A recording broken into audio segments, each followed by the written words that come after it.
ముఖ్యమైన 3 భాగాలలో 2 భాగాలు ముగించుకొని మనము చివరి భాగంలోనికి ప్రవేశిస్తున్నాం. ఎక్కడి నుంచి ఎక్కడి వరకు ఇది చెప్పాల్సిందేముంది? 2వ అధ్యాయము 28వ వచనం నుండి 3వ అధ్యాయము చివరి వచనమైన 21వ వచనం వరకు. 2వ అధ్యాయము 28 నుండి 3వ అధ్యాయము 21వ వచనం వరకు. ఇది 3వ ముఖ్య భాగం. ముఖ్య భాగములో మళ్ళీ ఉపభాగాలు ఉంటాయి. ఇందులో 2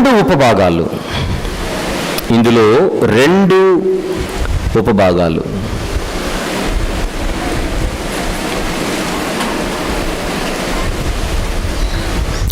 ఒకటి పార్ట్ ఏ, ఒకటి పార్ట్ బి.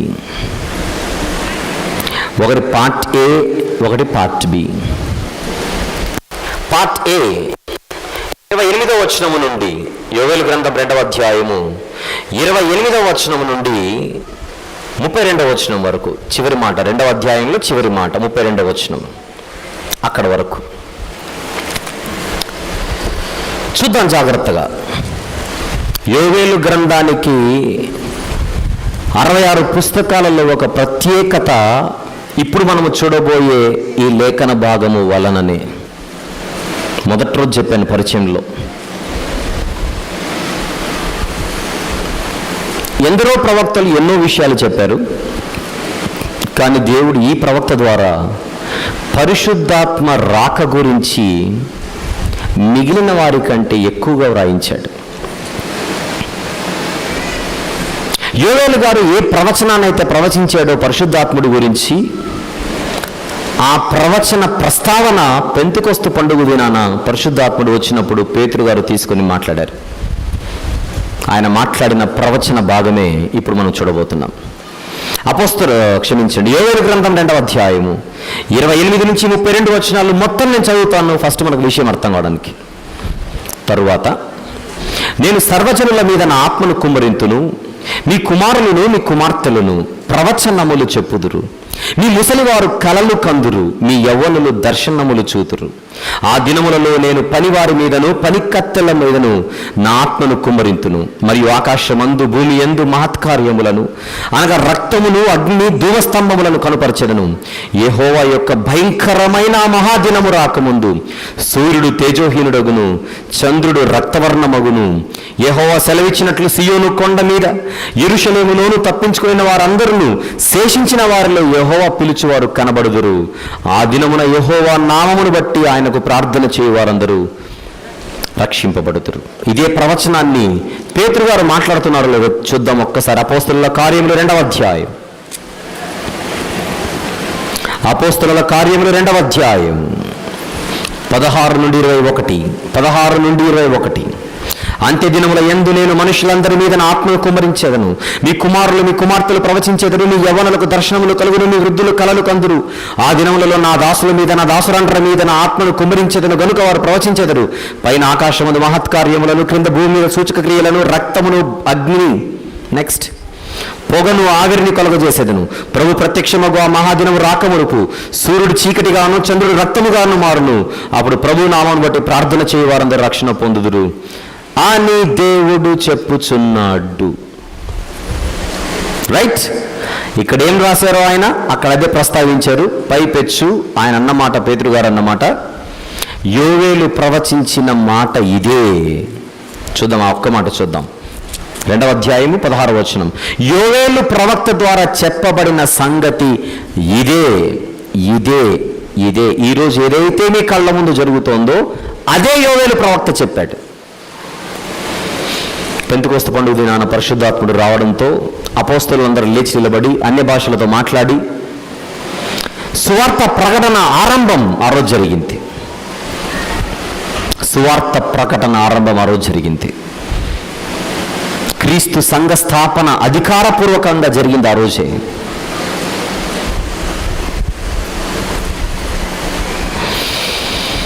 దాని గురించి యోవేలు గారు ప్రవచించారు. అదే ఇప్పుడు మనము స్టడీ చేయబోతున్నాం. 3వ భాగములో మొదటి ఉపభాగం 28వ వచనం నుండి 2వ అధ్యాయము 32వ వచనం వరకు. దీన్ని ఎలా అర్థం చేసుకోవాలి? ఏమని అర్థం చేసుకోవాలి? ఒక్కొక్క విషయాన్ని జాగ్రత్తగా చూద్దాం. తరువాత చూద్దాం 28వ వచనం. తరువాత, దేని తరువాత? తరువాత దేని తరువాత? ముందు మీరు చెరలోకి వెళ్ళాలి, చెర నుండి మళ్ళీ బయటికి రావాలి, వచ్చి మళ్ళీ ఇక్కడ స్థిరపడాలి. స్థిరపడిన తర్వాత మలాకి గారి కాలం వస్తుంది. పాత నిబంధనలో చివరి ప్రవక్తే మలాకి గారు. మలాకి గారికి బాప్తిస్మం ఇచ్చి యోహాను గారికి, క్రొత్త నిబంధనలో మొదటి వ్యక్తి ఎవరు మనకు కనబడేది? బాప్తిస్మం ఇచ్చి యోహాను గారు.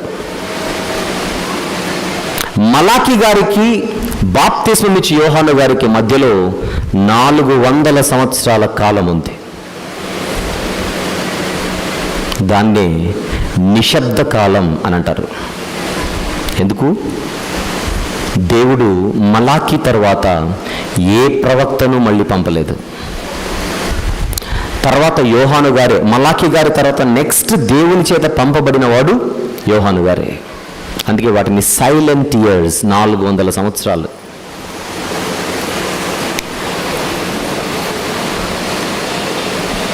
పాత నిబంధనకు కొత్త నిబంధనకు మధ్యలో ఉన్న గ్యాప్, అది ఇంటర్ టెస్టిమెంటల్ పీరియడ్ అంటారు దాన్ని.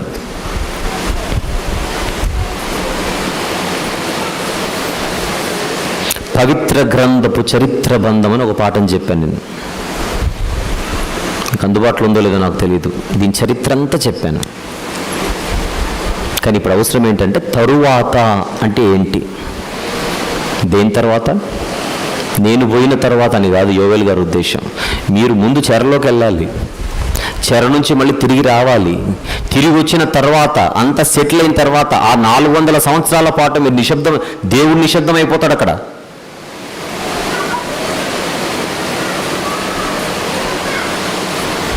బాప్తిస్మం ఇచ్చి యోహాను గారి రాకతో, ఆయనకు యేసు ప్రభుకు వయసులో జస్ట్ కొన్ని నెలలు మాత్రమే, కరెక్ట్గా మాట్లాడాలంటే యేసు ప్రభు రాకతో అంత్య దినాలు ప్రారంభమయ్యాయి. ఏ దినాలు? అంత్య దినాలు ప్రారంభమయ్యాయి. యేసు ప్రభు రాకతో అంత్య దినాలు ప్రారంభమయ్యాయి. హెబ్రీ పత్రిక 1వ అధ్యాయము 1వ వచనం తీద్దాం. హెబ్రీ పత్రిక 1వ అధ్యాయం 1వ వచనం. పూర్వకాలమందు నానా సమయములలోనూ నానా విధములుగా ప్రవక్తల ద్వారా మన పితరులతో మాట్లాడిన దేవుడు ఈ దినముల అంతమందు కుమారుని ద్వారా మాట్లాడెను. దినముల అంతం, క్రీస్తు కడవరి కాలముల యందు ప్రత్యక్షపరచబడెను అని చదువుకుంటాం మనం బైబిల్లో. కాలము పరిపూర్ణమైనప్పుడు దేవుడు తన కుమారుని పంపెను. గలతి 4:4. అంటే యేసు ప్రభు వారు అంత్యకాలంలో వచ్చాడు, అంత్య దినాలలో వచ్చాడు. మీకు బ్రేక్ ఇచ్చింది కాన్సన్ట్రేషన్ యాక్టివేట్ అవ్వడానికి. అందుచేత ఏకాగ్రత పరిపూర్ణంగా పెట్టండి. యోవేలు గ్రంథంలో ఉన్న తరువాత అన్న పదాన్ని పేతురు గారు అంత్యదినములు అన్నాడు. గమనించాలి, యోవేలు గ్రంథంలో అంత్యదినాలని లేవు, తరువాత అని ఉంది. దాన్ని పేతురు గారు ఏమన్నారు అక్కడ? అంత్యదినముల యందు. చూడండి అన్నమాట, ఇక్కడ తరువాత అని చూసాం. అపోస్తల కార్యములు 2వ అధ్యాయంలో 17వ వచనం. అంత్యదినములు, తరువాత అంటే అంత్యదినాలు, తరువాత అంటే అంత్యదినాలు. అంత్యదినాలు ఎప్పుడు ప్రారంభమయ్యాయి? క్రీస్తు రాకతో. క్రీస్తు రాకతో పోతే ఇక్కడ అంత్యదినాలు అంటే కూడా నేను ఒక నిర్వచనం ఇవ్వాలి. చాలామందికి అంత్యదినాలు అంటే సరిగా ఐడియా ఉండదు. ఇక్కడ చెప్పబడుతున్న అంత్యదినాలు లోకానికి అంత్యదినాలు కాదు, లోకాంతము కాదు, లోకానికి అంత్యదినాలు కాదు. ఐగుప్తు నుంచి ఇశ్రాయేలీయులను బయటికి తీసుకొని వచ్చాడు దేవుడు. అది వాళ్ళ పుట్టుక. ఐగుప్తులో నుండి బయటికి తీసుకొని వచ్చాడు, అది వాళ్ళ పుట్టుక. సీనాయి పర్వతము దగ్గర ధర్మశాస్త్రం ఇచ్చి వారిని దత్తతకు తీసుకున్నాడు. అందుకే ఇశ్రాయేలు నా జ్యేష్ఠ కుమారుడు. వాక్యమును యాకోబుకి ఇచ్చాడు, ఏ జనమునకు ఇది ఇవ్వలేదు. పాట పాడతాం మనం, దేవునికి స్తోత్రము గానము చేయుటయే మంచిది. ఆ రీతిగా ఈ జనాంగానికి ఒక పుట్టుకనిచ్చాడు. అసలు ఇశ్రాయేలు జనాంగాన్ని ఎన్నుకుంటానని వాగ్దానం ఎవరికి చేయబడింది? అబ్రహాము గారికి. ఆదికాండం 12లో నీ సంతానము వలన భూలోక వంశములన్నీ ఆశీర్వదించబడును. ఆదికాండం 12:3. ఇస్సాకును బలి కోరినప్పుడు అబ్రహాము వెనకాడకపోయేసరికి దేవుడు ముగ్ధుడైపోయి చెప్పాడు, నీ సంతానమందు భూలోక వంశములన్నీ ఆశీర్వదించబడను. ఆదికాండం 12:3లో నీ యందు అంటాడు. ఆదికాండం 12:3లో నీ యందు భూలోక వంశములన్నీ ఆశీర్వదించబడును అని, అక్కడికి వచ్చేసరికి నీ సంతానమందు అని అంటాడు. 21:18 ఆదికాండం. 21:18 22:18 అత్తి అంటే 22:18 అనుకుంటాను. 22:18 22:18 నీవు నా మాట విని భూలోకములోని వీనినందున భూలోకములోని జనములన్నీ నీ సంతానము వలన ఆశీర్వదించబడును. ఆ సంతానమే క్రీస్తు అన్నాడు గలతీ పత్రిక 3:16లో పౌలు గారు. అసలు పాయింట్ చెప్తాను. భూలోక వంశములన్నీ ఆశీర్వదించబడాలంటే ఎవరు రావాలి? అబ్రహాము సంతానముగా యేసు ప్రభు రావాలి. మత్తయి సువార్త 1వ అధ్యాయం 1వ వచనం, దానికి కూడా తీయాల బైబిల్. అబ్రహాము కుమారుడును దావీదు కుమారుడైన యేసుక్రీస్తు వంశావళి. ఎందుకు అబ్రహాం గారి పేరు? అబ్రహాము గారికి చేయబడింది వాగ్దానం. ఇశ్రాయేలీలందరూ అబ్రహాముకు చేయబడిన వాగ్దానం కొరకు ఎదురు చూస్తున్నారు.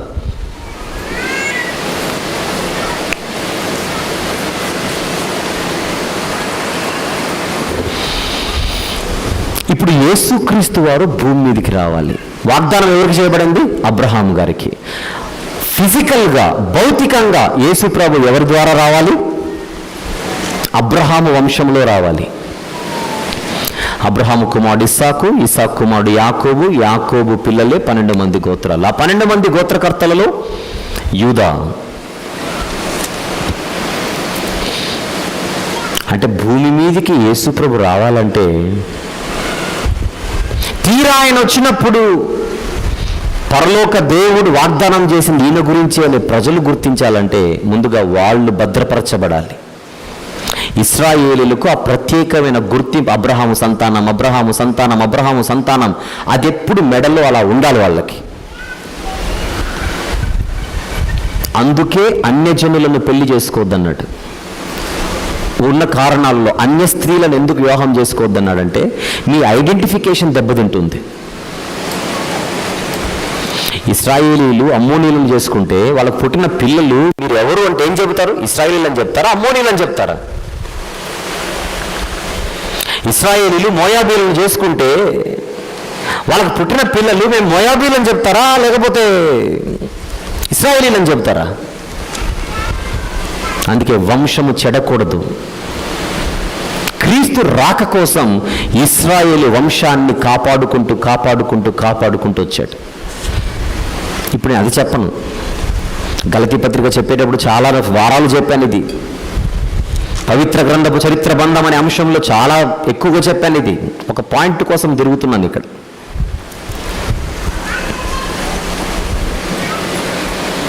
ఐగుప్తులో నుంచి ఇశ్రాయేలును బయటికి తీసుకొని వచ్చిందే యేసు ప్రభు రావడానికి, మార్గము సరళము చేయడానికి. గుర్తుపెట్టుకోండి. మీకు ఇంకా గొప్ప సంగతి చెప్తాను. ఆదికాండం 12:1 చదవండి. ఆదికాండము 12 మొదటి వచనం చదవండి. యెహోవా అబ్రహాముతో అంటున్నాడు, నీవు లేచి నీ దేశము నుండి, బంధువుల యొద్ద నుండి, నీ తండ్రి ఇంట నుండి బయలుదేరి నేను నీకు చూపించే దేశములోనికి వెళ్ళాలి, రా అన్నాడు. పిలుపు అబ్రహాముకు. అసలు అబ్రహాముని ఎందుకు పిలిచాడో చెప్పనా? ప్రభువైన యేసుక్రీస్తు భూమి మీదకి రావాలంటే ఆయనకు ఒక సాధనం కావాలి. ఆ సాధనం పేరే అబ్రహాము. అబ్రహామును పిలిచిందే క్రీస్తును దృష్టిలో పెట్టుకొని. యేసు ప్రభు రావడానికే అబ్రహామును పిలిచాడు. చాలా ప్రాజెక్ట్ వరకు పెద్దగా ఉంది, నువ్వురా అన్నాడు. అంతే.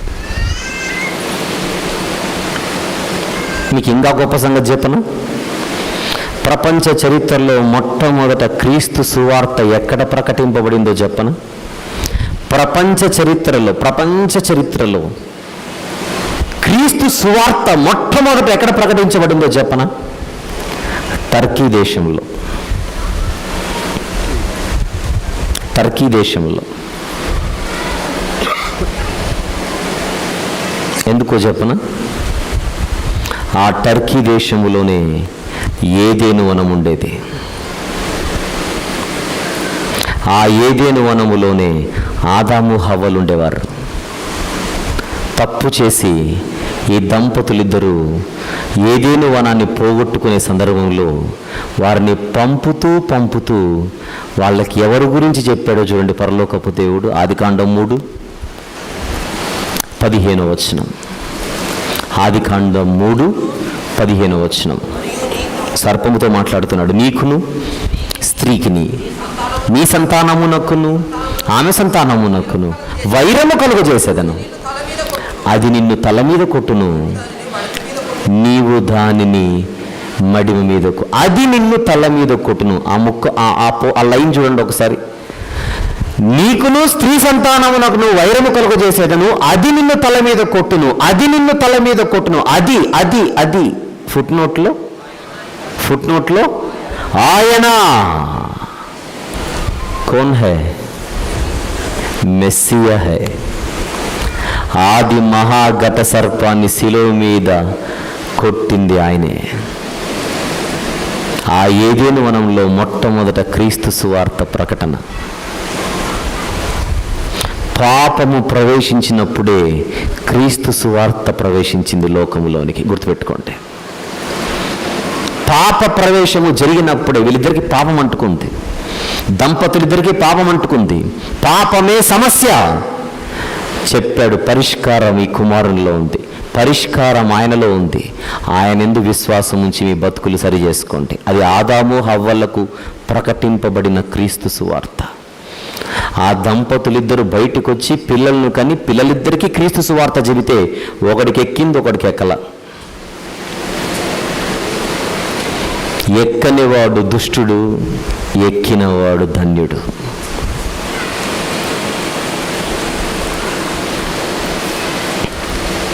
అసలు పాయింట్కి వస్తున్నాను. ఇదంతా ఎందుకు చెప్తాను.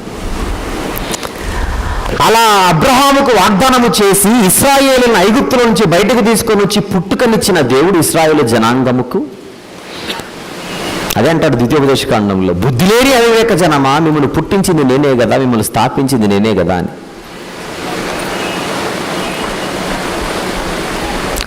అందరూ అడుగుతానని చెప్పండి, ఇశ్రాయేలును ఐగుప్తుల నుంచి ఎందుకు తీసుకొని వచ్చాడు? ఇంత చెప్పాను కదా, చెప్పండి. ఎవరి కోసం తీసుకొని వచ్చాడు? యేసు ప్రభు రాక కోసం వీళ్ళని ఒక వెహికల్గా వాడుకున్నాడు. ఇశ్రాయేలు జనాంగం అంటే ఒక వాహనం. కారు అనుకోండి, బస్సు అనుకోండి, జీప్ అనుకోండి, రైలు బండి అనుకోండి, మీ ఇష్టం.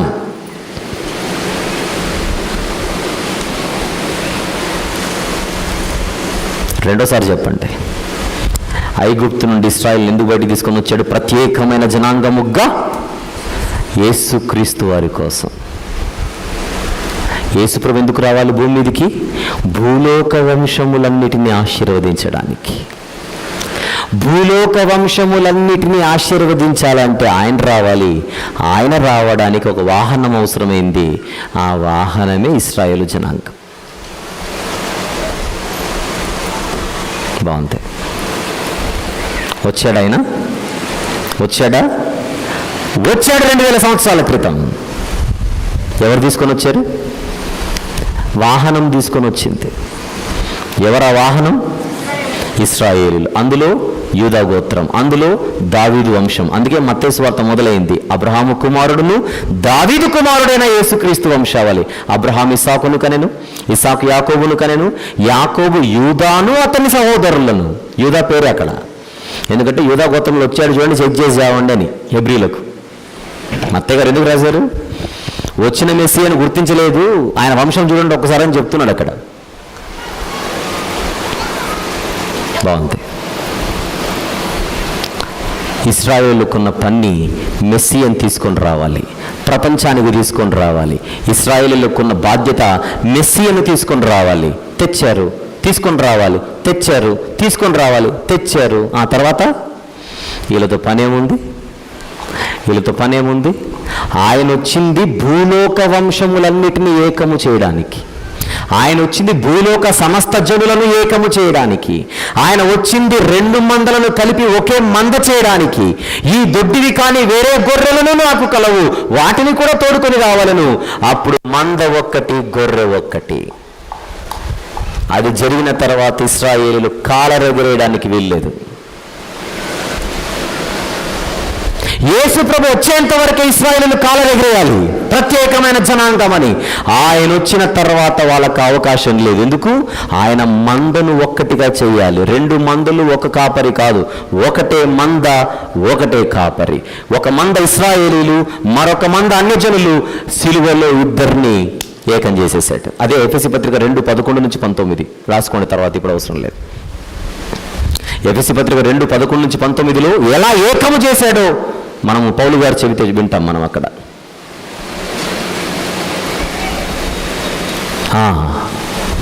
వినండి ఇప్పుడు. మరి మంద ఒక్కటైనప్పుడు ఇశ్రాయేలీలు మేము స్పెషల్ అనొచ్చా? నో. మంద ఒక్కటే, కాపరి ఒక్కడే, రాజ్యం ఒకటే, రాజు ఒక్కడే. రాజ్యం ఒకటే, రాజు ఒక్కడే. పెంతెకోస్తు పండుగ దినాన రాజ్యస్థాపన జరిగింది. ఏ రాజ్యస్థాపన? క్రీస్తు రాజ్యస్థాపన.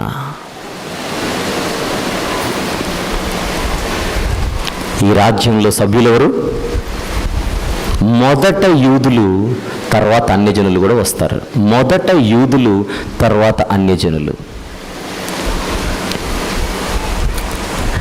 పెంతెకోస్తు పండుగ దినాన 3000 మంది బ్యాప్టిజం తీసుకుంది యూదులు.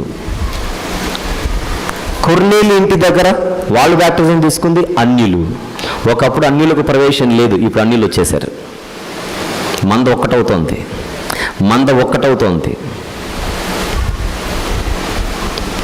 ఇక అందరూ ఒక్కటే అనే ప్రకటన బయటికి వచ్చేసింది. యూదుడని భేదము లేదు, చెప్పాలి.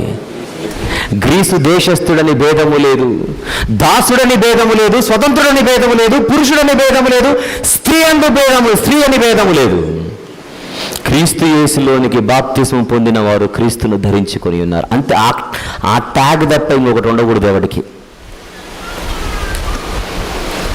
అందుకే క్రీస్తు రాజ్య స్థాపన జరిగిన తరువాత యూదుల రాజ్యం, యూదుల ప్రభుత్వం, యూదులకున్న మెడలో ఉండే స్పెషల్ ట్యాగ్, ప్రత్యేకమైన వాళ్ళు అనే ఒక ట్యాగ్ ఉండే మెడలో, క్రీస్తు రాకతో ఆ ట్యాగ్ తెగిపోయే రోజులు దగ్గరకు వచ్చాయి. క్రీస్తు రాకతో ఇశ్రాయేలీయుల గుర్తింపుకవి అంత్యదినాల ప్రారంభం. విన్నారో లేదో? క్రీస్తు రాకతో ఇశ్రాయేలీయుల ప్రత్యేక గుర్తింపు ఏదైతే ఉన్నదో, ఆయన రాకతో వారికి అంత్యదినాలు.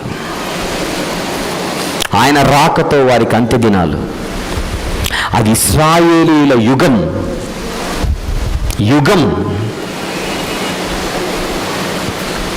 యుగ సమాప్తి. ఇశ్రాయేలీయుల యుగ సమాప్తి దగ్గర పడింది. క్రీస్తు రాకతో మొదలై పెంతెకోస్తు పండుగ దినానికి ఇంకా సమీపమైపోయింది.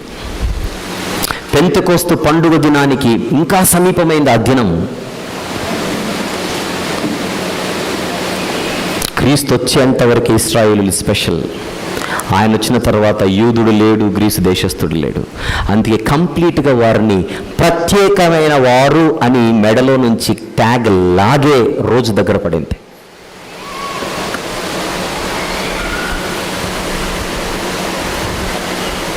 పాత నిబంధనలో మొదలైన ఇశ్రాయేలీయుల ప్రస్తావన క్రొత్త నిబంధనతో పూర్తయింది.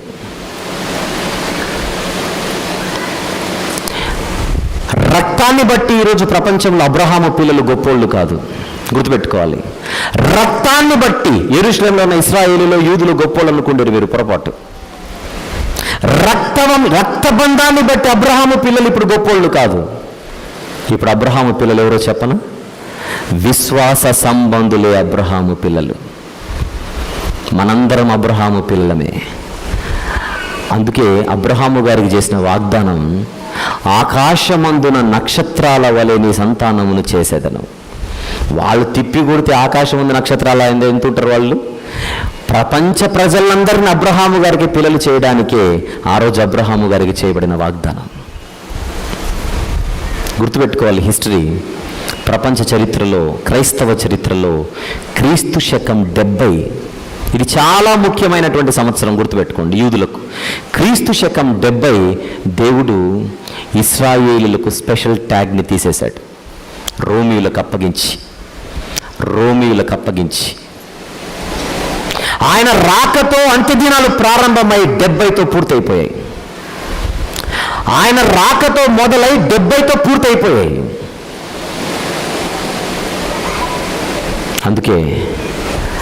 వాళ్ళతో చెబుతున్న మాటలు కొన్ని చూద్దాం. మత్తయి సువార్త 23,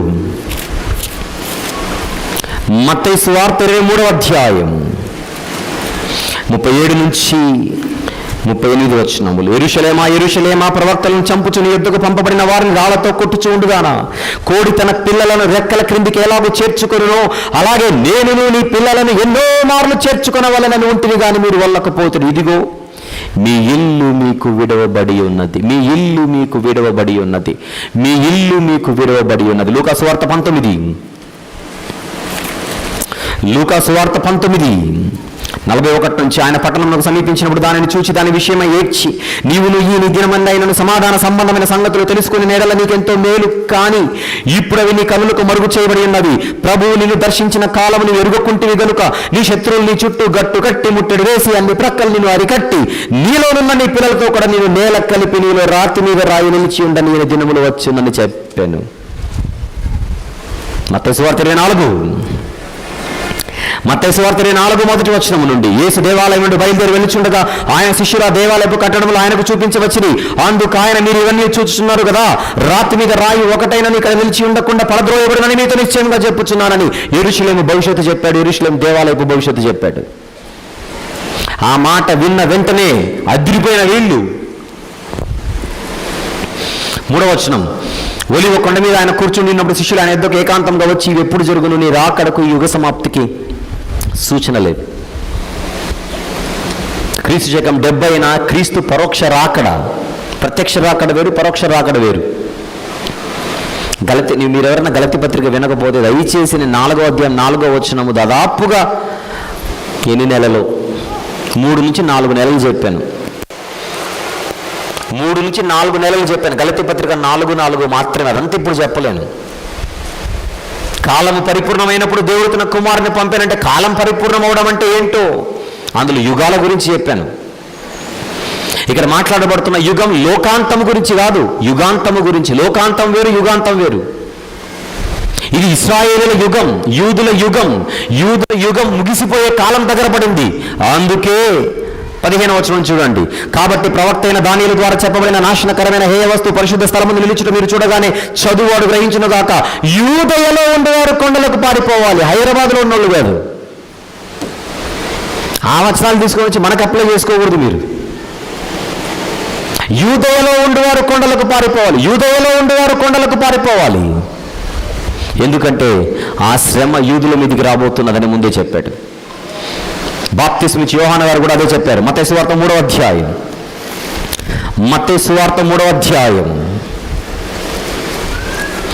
7వ వచనం, అతడు పరిసయ్యులలోను సద్దూకయ్యులను అనేకులు బాప్తిజం పొందవచ్చును చూచి, సర్ప సంతానమా, రాబో ఉగ్రతను తప్పించుకున్నట్టుగా మీకు బుద్ధి చెప్పిన వాడు మీ మీదికే రాబోతుంది అతి త్వరలో ఉగ్రత. 10వ వచనం, ఇప్పుడే గొడ్డలి చెట్ల వేరున ఉంచబడి ఉన్నది. చెట్టెవరు, గొడ్డలు ఎక్కడుంది? 9వ వచనం 8-9, అబ్రహాము మాకు తండ్రిని మీలో మీరు చెప్పుకొని తలంచవద్దు. అంటే వీళ్ళందరూ అబ్రహాం పిల్లలు, పరిసయ్యులు వీళ్ళందరూ అబ్రహాం పిల్లలు, రక్తాన్ని బట్టి 12 గోత్రాలలో ఒకరు వీళ్ళందరూ కూడా. 12 గోత్రాల వారు చెప్పుకుంటున్నారు అబ్రహాము పిల్లల మేమని. మీలో మీరు అనుకోకుండా మాట. రాళ్ల వలన అబ్రహాముకు పిల్లలు పుట్టించగలడు దేవుడని మీతో చెప్పుచున్నాను. ఇప్పుడు చెప్తున్నాను, ఇప్పుడే గొడ్డలి చెట్ల వేరున ఉంచబడి ఉన్నది. ఇప్పుడే గొడ్డలి చెట్ల వేరున ఉంచబడి ఉన్నది. గనుక మంచి ఫలము ఫలింపని ప్రతి చెట్టు నరకబడి అగ్నిలో వేయబడిన మారమనసు నిమిత్తం నేను నీళ్ళలో మీకు బాప్తిస్మం ఇచ్చుచున్నాను. అయితే నా వెనుక వచ్చుచున్నవాడు నాకంటే శక్తిమంతుడు. ఆయన చెప్పులు మోయుటకైనా నేను పాత్రుడను కాను. ఆయన పరిశుద్ధాత్మలోను అగ్నితోను మీకు బాప్తిస్మం ఇచ్చును. ఆయన చేతిలో ఉన్నది. ఆయన తన కళ్ళమును బాగా శుభ్రము చేసి గోధుమలను కొట్టులో పోసి ఆరని అగ్నితో పుట్టును కాల్చివేయును. క్రీస్తు శకం 70 ఇదంతా నెరవేరింది. క్రీస్తు శకం 70 జరిగిన చరిత్ర. రోమా చక్రవర్తులకు దేవుడు వీళ్ళని అప్పగించేశాడు, యూదులను. ఆ సువార్త, దాని గురించిన హెచ్చరిక అపోస్తలు లాంటి వాళ్ళు ముందే హెచ్చరించడము చేత యెరూషలేము నుండి తప్పించుకొని బయటికి వెళ్ళిపోయారు భక్తులందరూ. భక్తిహీనులందరూ దుర్మార్గంగా రోమిల మీద తిరగబడి మూర్ఖంగల్లి భౌతిక రాజ్యస్థాపన కోసం ప్రాకులాడి యెరూషలేములో దొరికిపోయి యెరూషలేములో అడ్డంగా దొరికిపోయారు. ఇది హిస్టరీ.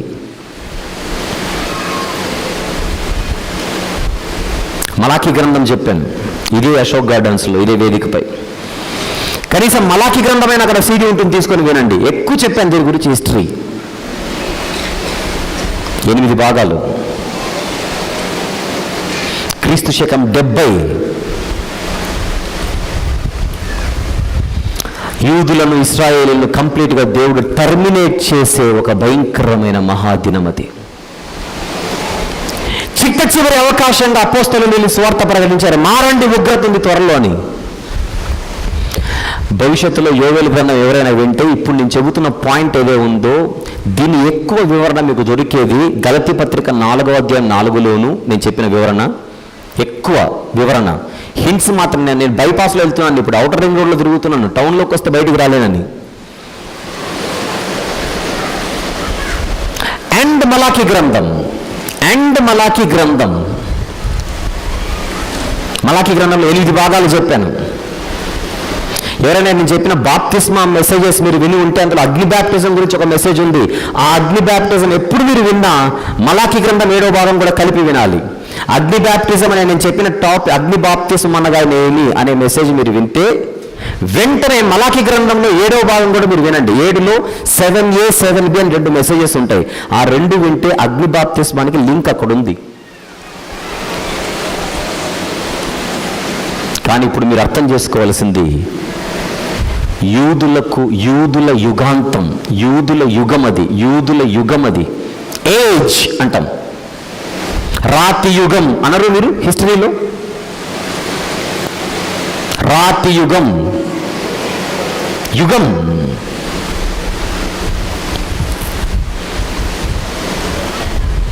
బబులోనీయుల యుగం, అష్షూరీయుల యుగం, గ్రీకుల యుగం. యూదులు ప్రత్యేకమైన వారని వాళ్ళు చెలామణి అయిన యుగం, ఆ యుగ సమాప్తి.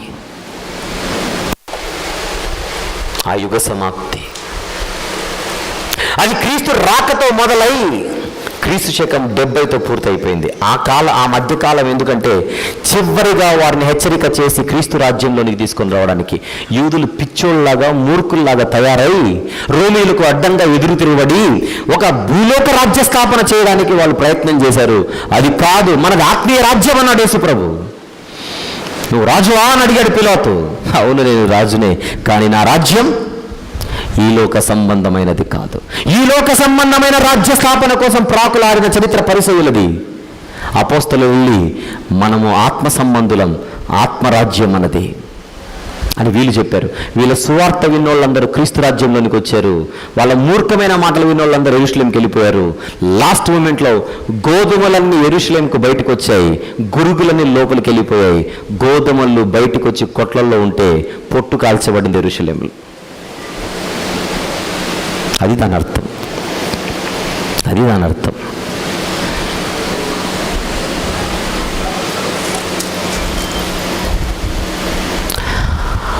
70 కంటే ముందే పెంతెకొస్తు పండుగ వచ్చింది.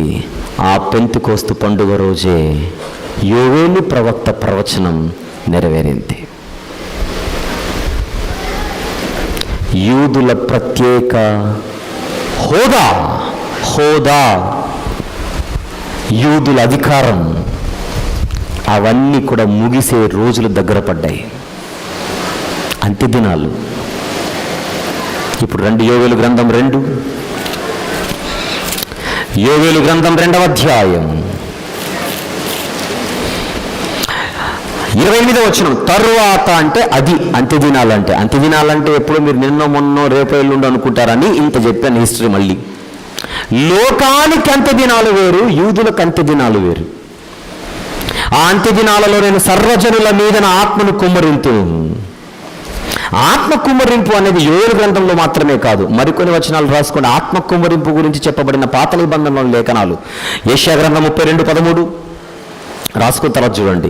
యెషయా గ్రంథం 32:13, 44:3, యెషయా గ్రంథంలోని 44:3, యెహెజ్కేలు గ్రంథం 39వ అధ్యాయం 29వ వచనం, యెహెజ్కేలు గ్రంథం 39:29, జకర్యా గ్రంథం అగైన్ జకర్యా గ్రంథం 12వ అధ్యాయం 10వ వచనం, 12వ అధ్యాయం 10వ వచనం. ఈ వచనాలన్నిటిలో కూడా ఆత్మ కుమ్మరింపు జరుగుతుందని చెప్పడం జరిగింది. ఈ వచనానికి ఆ రెఫరెన్సెస్ కూడా మీరు అదనంగా జతపరచుకోవాలి.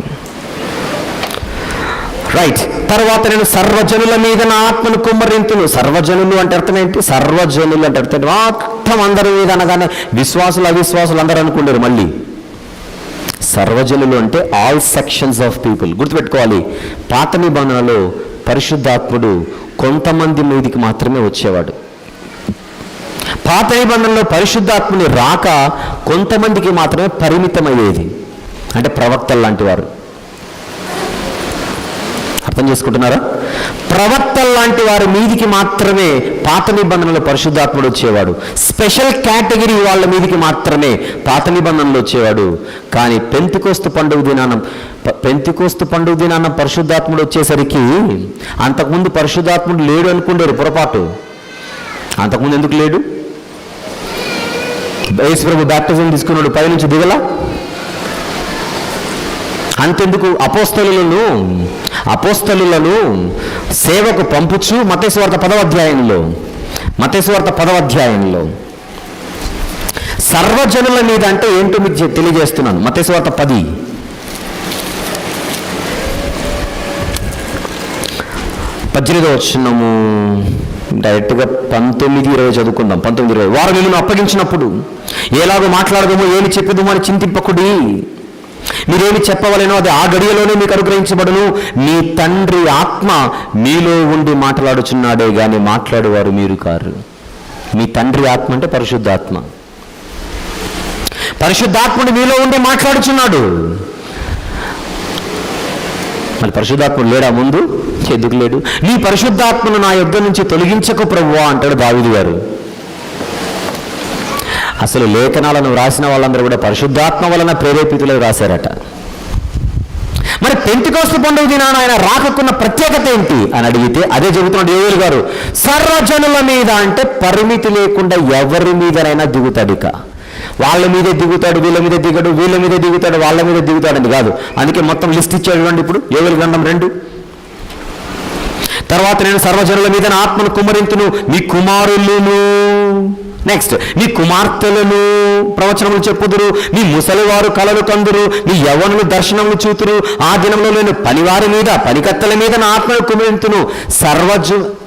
సర్వజనుల మీద నా ఆత్మను కుమ్మరింతును అంటే అర్థం ఏంటి? కుమ్మరించడం అంటే అర్థం ఏంటి? ఫుల్ సమృద్ధి. కుమ్మరించడానికి మీనింగ్ అది. దేవుడు తన ఉగ్రతను కుమ్మరించునంటే ఎక్కువగాని. బాటిల్లో నీళ్ళు ఉన్నాయి, చేతులు అలా తీసుకొని అలా విసిరితే చల్లడం. కుమ్మరించడం అంటే తీసుకొని వేయడం అంతే. పాత నిబంధనలో కొందరికి మాత్రమే తన ఆత్మను అనుగ్రహించిన పరలోకపు దేవుడు కొత్త నిబంధనకు వచ్చేసరికి ఎవరి మీద అనుగ్రహిస్తానంటున్నాడు? అందరి మీద. అందరి మీద అంటే అన్యుల మీద అని కూడా కాదు, విశ్వాసులు కాని వారి మీద అని కూడా, విశ్వాసులు కాని వారి మీద కూడా అని కాదు. ఆల్ కేటగిరీస్, ఆల్ సెక్షన్స్, కుమారులు, కుమార్తెలు, ముసలివారు, యవ్వనులు, ఈవెన్ పనివారి మీద కూడా నట. అదే పౌలు గారు చెప్పారు గలతీ పత్రిక 3లో ఏమని? యూదుడని గ్రీసు దేశస్థుడని, దాసుడని స్వతంత్రుడని, పురుషుడని స్త్రీ అని భేదము లేదు, అందరూ ఒక్కటే. దేవుడు తన ఆత్మను అందరికి ఇచ్చాడు, సమృద్ధిగా ఇచ్చాడు. వాళ్ళు ఏం చేస్తారట? ఏం చేస్తారు వాళ్ళు? ప్రవచించుదురు, కొందరేమో కలలు కందురు, కొందరేమో దర్శనములు చూతురు. ఈ పేరు చెప్పుకొని ఇప్పుడు చాలామంది చేస్తున్నారు. ఆత్మ దిగింది అందుకే నాకు దర్శనం వచ్చింది, ఆత్మ దిగింది అందుకే నేను కలలు కన్నాను, ఆత్మ దిగింది అందుకే ప్రవచనాలు చెప్తున్నాను. ఈ తేడా ఇప్పుడు చెబుతాను మీకు. పరిశుద్ధాత్ముడు దిగింది అపోస్తలుల మీద పెంతెకొస్తు పండుగ దినాన, అపోస్తలుల మీద పెంతెకొస్తు పండుగ దినాన. ఈ మీటింగ్స్కి ఫస్ట్ టైం ఎవరైనా వచ్చింటే మీకోసం ఒక మాట, ఈ మీటింగ్స్కి ఫస్ట్ టైం ఎవరైనా వచ్చింటే మీకోసం ఒక మాట. అంటే ఈ 5 రోజుల్లోనే ఫస్ట్ టైం ఈ వాక్యాలు వింటున్నాం, ఇంతకుముందు వినలేదనే వాళ్ళకు చెప్తున్నాను. గలతీ పత్రిక 6 అధ్యాయాలు ఉంటుంది. ఎన్నో భాగం చెప్పాను లేటెస్ట్గా? 67వ భాగం. 67వ భాగం చెప్పాను మొన్న.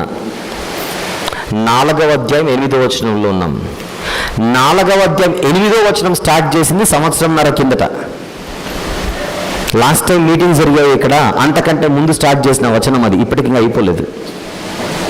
అంత సుదీర్ఘ వివరణలో గలతీ పత్రిక 3వ అధ్యాయం చెప్పేటప్పుడు ఆత్మ గురించి, ఆత్మ కుమ్మరింపు గురించి, లేకపోతే ఆత్మ యొక్క పనుల గురించి, దాని తీరు గురించి నేను అక్కడ వివరించాను. మీకు ఓపిక ఉంటే అలా డౌన్లోడ్ చేసుకొని మీరు జాగ్రత్తగా వినండి. అవన్నీ గలతీ పత్రిక 3 అంతా నెట్లో ఉంది. గలతీ పత్రిక 3వ అధ్యాయం మొత్తం నెట్లో ఉంది, మీరు వినాలే. కానీ అక్కడ చెప్పాను దీని గురించి. అద్భుతాలు ఎవరు చేయగలరు, మహత్కార్యాలు ఎవరు చేయగలరు, అసలు ఆత్మ నిజంగా దిగింది మొట్టమొదటి ఎవరిలో, మారు మనసు పొంది పాపక్షమాపణ నిమిత్తం మీరు బాప్తిస్మము పొందుడి, అప్పుడు మీరు పరిశుద్ధాత్మను వరము పొందుదురు. అపోస్తలుల కార్యములు 2వ అధ్యాయంలో అప్పుడు మీకు పరిశుద్ధాత్మను వరము లభించును, అది మీకును, నెక్స్ట్ మాట, దూరస్తులందరికీ. పరిశుద్ధాత్మను అందరికీ, అది జనరల్, గుర్తుపెట్టుకోవాలి. పరిశుద్ధాత్మ యొక్క ముద్ర మన మీద బ్యాప్టిజం తీసుకున్న రోజున వచ్చేస్తుంది, అది జనరల్ అది. కానీ పరిశుద్ధాత్ముడు అద్భుతాలు చేసే శక్తినిచ్చే విధంగా ప్రత్యేకంగా దిగడం ఒకటి ఉంది. అది ఆ 12 మంది మీదికి దిగాడు, గుర్తుపెట్టుకోవాలి. 12 మంది మీదికి దిగాడు. మామూలుగా రావడం వేరు, అద్భుతాలు చేసే శక్తినిచ్చే విధంగా రావడం వేరు. అది ఆ 12 మంది మీద దిగాడు పెంతెకొస్తు పండుగ దినాన. ఆ శక్తి మళ్ళీ ఎవరికైనా రావాలంటే గుర్తుపెట్టుకోండి, ఆ 12 మందిలో ఎవరో ఒకరు వచ్చి వాళ్ళ మీద చేయి పెట్టాలి. ఆ 12 మందిలో ఎవరో ఒకరు వచ్చి వాళ్ళ మీద చేయి పెట్టాలి. వాళ్ళు చేయి పెట్టకపోతే వీళ్ళకి ఆ శక్తి రాదు, వాళ్ళకి ఆ శక్తి రాదు. అపోస్తలుల కార్యములు 8 తీద్దాం. ఇంకొక మాట చెబుతాను. 12 మంది చెయ్యి పెట్టి పవర్లు ఇచ్చే, చెయ్యి పెట్టి శక్తులనిచ్చే శక్తి పరిశుద్ధాత్ముడు ఇచ్చాడు వీళ్ళకి. పెంతెకొస్తు పండుగ దినాన పరిశుద్ధాత్ముడు ఇచ్చాడు. ఈ 12 మందికి తప్ప ఒకే ఒక్కడికి ఆ శక్తి ఉంది, అదే అపోస్తలుడైన పౌలు గారు.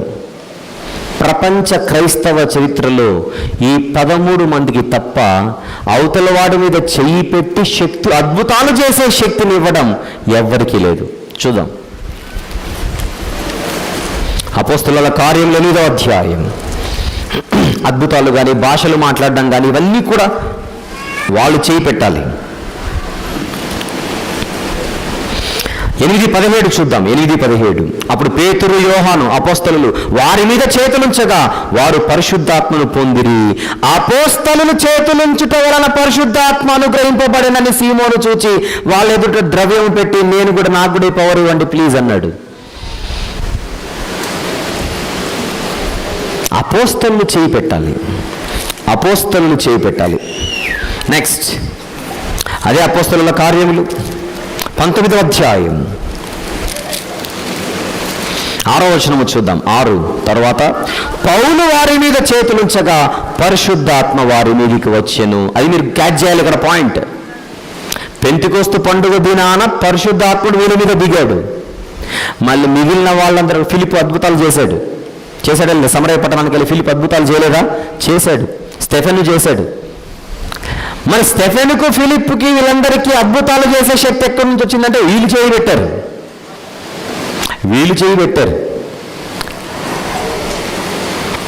అంత్య దినాలలో పరిశుద్ధాత్ముడు వీళ్ళ మీద దిగి అందరి మీద స్పెసిఫిక్గా దిగుతాడని కాదు దాని అర్థం. సర్వజనుల మీద దిగుతాడని అంటే అందరి మీదకి వస్తాడు. అద్భుతాలు మహత్కారాలు చేసే శక్తి మాత్రం ఆ రోజుల్లో కొందరికే ఉంది. ఇంకొకసారి కలిసినప్పుడు మరొకసారి దీని గురించి మాట్లాడుకుందాం. ఈ కీలకమైన ఇంపార్టెంట్ పాయింట్ మాత్రం మనసులో పెట్టుకోండి. వద్దాం ఇక్కడికి. యోవేలు గ్రంథం 2వ అధ్యాయం. తర్వాత నేను సర్వజనుల మీద నా ఆత్మను కుమ్మరింతును. కుమ్మరింతులు అంటే ఫుల్లుగా, అది అర్థం. నీ కుమారులు, నీ కుమార్తెలు ప్రవచనములు చెప్పుదురు. ఫిలిప్ కుమార్తెలు చెప్పినట్టుగా మనం అపోస్తలుల కార్యం 21:9 చూస్తాం. వాళ్ళకి ఆ శక్తిలోనే మొదటి శతాబ్దం అది. నెక్స్ట్, మీ ముసలివారు కలలు కందురు, మీ యవ్వనులు దర్శనములు చూతురు. ఆ దినములలో నేను పనివారి మీదను పనికత్తెల మీదను ఆత్మను కుమ్మరింతును. మొత్తం అందరి మీదకి, ఆల్ సెక్షన్స్ ఆఫ్ పీపుల్ మీదకి దిగుతాడు అనేది పాయింట్ అక్కడ. పాత నిబంధనలు అలా దిగలేదు, ఇక మీద దిగుతాడని అర్థం. నెక్స్ట్, యెహోవా యొక్క భయంకరమైన ఆ దినము రాకముందు, మహాదినం. ఏ దినం అది? అదే క్రీస్తు శకం 70. యెహోవా యొక్క భయంకరమైన మహాదినము రాకముందు ఇదంతా జరుగుతాయి, ఇవన్నీ జరుగుతాయి. మలాకీ గారు కూడా దాని గురించి చెప్పాడు. చూడండి, మలాకీ గ్రంథం 4వ అధ్యాయం, ముందుగా 3వ అధ్యాయం. క్విక్, మలాకీ గ్రంథం 3వ అధ్యాయం 2వ వచనం చూద్దాం. అయితే ఆయన వచ్చు దినము ఎవరు సహించగలరు? 4వ అధ్యాయం 1వ వచనం. 3:17 నేను నియమింపవో దినము రాగా, ఒక దినం గురించి మాట్లాడుతున్నాను. 4:1 ఏలయనగా నియమింపబడిన దినము వచ్చుచున్నది. అవునా? 5వ వచనం, యెహోవా నియమించిన భయంకరమైన మహాదినము. చూస్తున్నారా? ఈ భయంకరమైన మహాదినము గురించి యోవేలు కూడా మాట్లాడుతున్నాడు ఇక్కడ. ఆ దినము జరక్కముందు ఇవన్నీ జరుగుతాయి. ఆ దినము జరక్కముందు, ఏ దినం అది? యూదులను కొట్టేసే దినం, యూదుల గుర్తింపును తీసివేసే దినం. ఆ దినము కంటే ముందు సూర్యుడు తేజోహీనుడగును, చంద్రుడు రక్తవర్ణమును. మళ్ళీ వచ్చింది. ఉదయం చెప్పాను, సూర్య చంద్రులు మహిమను కోల్పోవడం అంటే అర్థం ఏంటి? ఉదయం పాఠం గుర్తుందా? సూర్య చంద్ర తారలు దేన్ని సూచిస్తున్నాయి? వచనాలన్నీ ఇచ్చాను మీకు. ప్రభుత్వం, రాజ్యం, యూదుల రాజ్యాన్ని, యూదుల అధికారాన్ని, యూదుల ప్రభుత్వాన్ని, యూదుల గుర్తింపును నేను తీసేస్తానని చెప్పాడు. అదే యెషయా గ్రంథంలో బబులోనిలో గురించి చూసాం మనం కదా, ఉదయం రాని వాళ్ళ కోసం. యెషయా గ్రంథం 13:9-10 బబులోనిల గురించి. యెషయా గ్రంథం 13వ అధ్యాయం 9-10 వచనములు.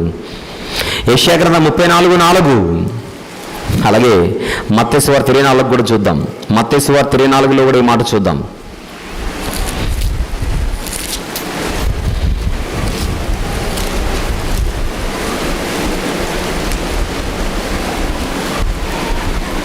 ఆ దినముల శ్రమ ముగిసిన వెంటనే చీకటి సూర్యుని కమ్మును, చంద్రుడు కాంతిని ఇవ్వడు, ఆకాశంలో నక్షత్రములు రాలును, ఆకాశంలో శక్తులు కదిలింపబడును. సూర్య చంద్ర నక్షత్రాల ప్రభావం అంటే అక్కడతో close. The chapter will be closed. Only మనుష్య కుమారుడు పరిపాలన మాత్రమే ఉంటుంది. ఇక యూదులు ప్రత్యేకంగా ఉండరు, అందరికీ ఏకైక రాజుగా మంద ఒక్కటైపోయి ఆయన ఒక్కడే కనబడతాడు. అది పాయింట్ అక్కడ. ఇప్పుడు నేను చెప్పిన పాయింట్ అర్థం కావాలంటే ఉదయం పాఠం గుర్తుండాలి. ఇప్పుడు నేను చెప్పిన పాయింట్ మీకు గుర్తుండాలంటే దీనికి ముందటి భాగం మీకు గుర్తుండాలి. అందరు గుర్తుందని అనుకుంటున్నాను, ఎక్కడికి వెళ్ళలేదుగా, ఉదయం నుంచి ఇక్కడే ఉన్నారుగా.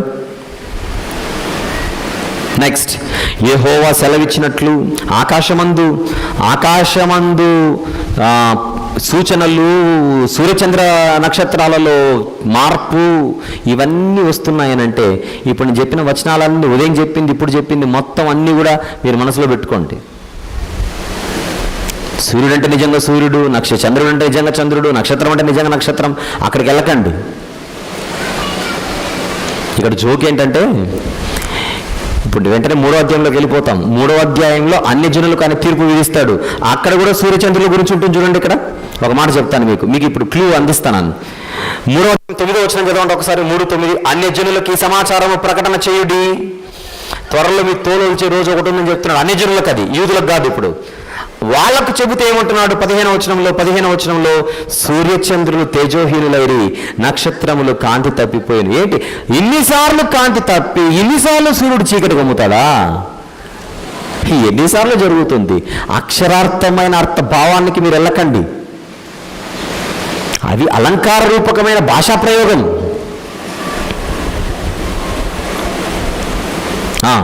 యెహోవా యొక్క భయంకరమైన మహాదినము. 31వ వచనం 2వ అధ్యాయం. రాకముందు సూర్యుడు తేజోహీనుడగును, చంద్రుడు రక్తవర్ణమగును. యెహోవా సెలవిచ్చినట్లు సియోను కొండ మీద యెరూషలేములోను తప్పించుకున్న వారందరూ, శేషించిన వారిలో యెహోవా పిలుచువారు కనబడుదురు. మీకు అర్థమవుతుందో లేదో? పిలుపును అందుకున్న వాళ్ళే బతుకుతారు, పిలుపును అందుకొనని వాళ్ళందరూ పోతారు. అది పాయింట్ అక్కడ. ఆ భయంకరమైన మహాదినమున ఏం జరుగుతుందట? పిలుపునందుకున్న వాళ్ళేమో కనబడతారట, పిలుపు వద్దనుకున్న వాళ్ళందరూ కన్ను మరుగైపోతారట. అదే జరిగింది క్రీస్తు శకం 70. పిలుపునందుకొని బయటికి వచ్చిన వాళ్ళందరూ గోధుమలు, పిలుపునందుకోక యెరూషలేములో స్టక్ అయిన వాళ్ళందరూ కూడా లేచిపోయారు. ఆ దినమున యెహోవా నామమును బట్టి ఆయనకు ప్రార్థన చేయు వారందరూ రక్షింపబడతారు.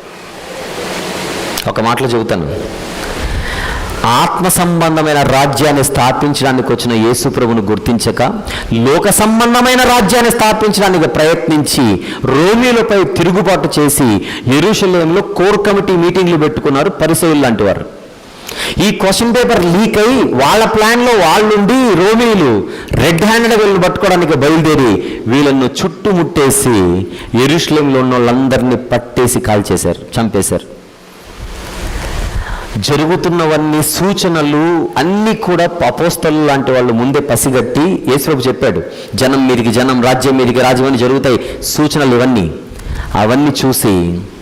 అవన్నీ చూసి ఎవరెవరైతే విశ్వాసులు ఉన్నారో క్రీస్తు శకం 70 దగ్గర పడే కొద్దీ యెరూషలేము నుండి, యూదయ నుండి అందరినీ వేరు చేసేశారు. వీళ్ళు దేవుని దూతలు. అపోస్తలులు ఎవరు? దేవుని దూతలు. వీళ్ళు ఏం చేశారనుకుంటున్నారు? పిలుపునందుకొని వచ్చిన వాళ్ళందరినీ యెరూషలేంకి వెళ్ళకండి, యూదేలో ఉండకండి, దూరం అయిపోండి, ప్రమాదం పొంచి ఉంది.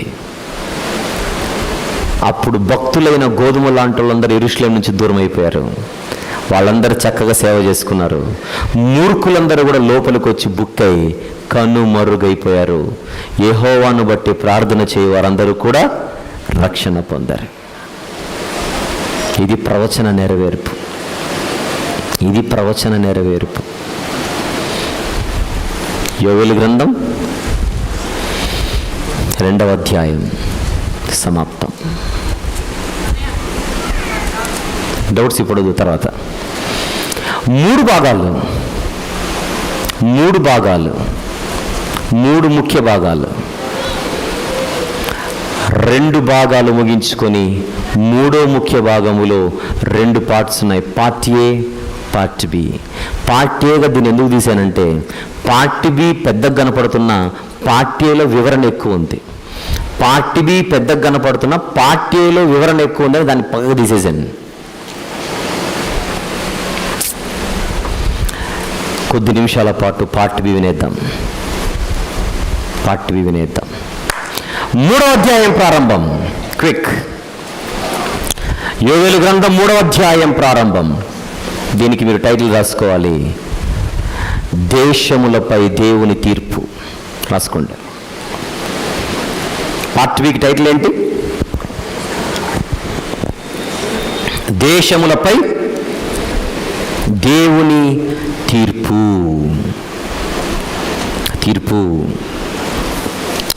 ఎన్ని వచనాలు ఉన్నాయి మొత్తం చూడండి. చాలా ఈజీ. 3వ అధ్యాయం చాలా ఈజీ. అలా ఆడుతూ పాడుతూ మాట్లాడేసుకోవచ్చు, ఎందుకంటే ఇందులో మర్మాలేమి లేవు, ఉన్న విషయం అంతే. 21 వచనాలు ఉన్నాయి.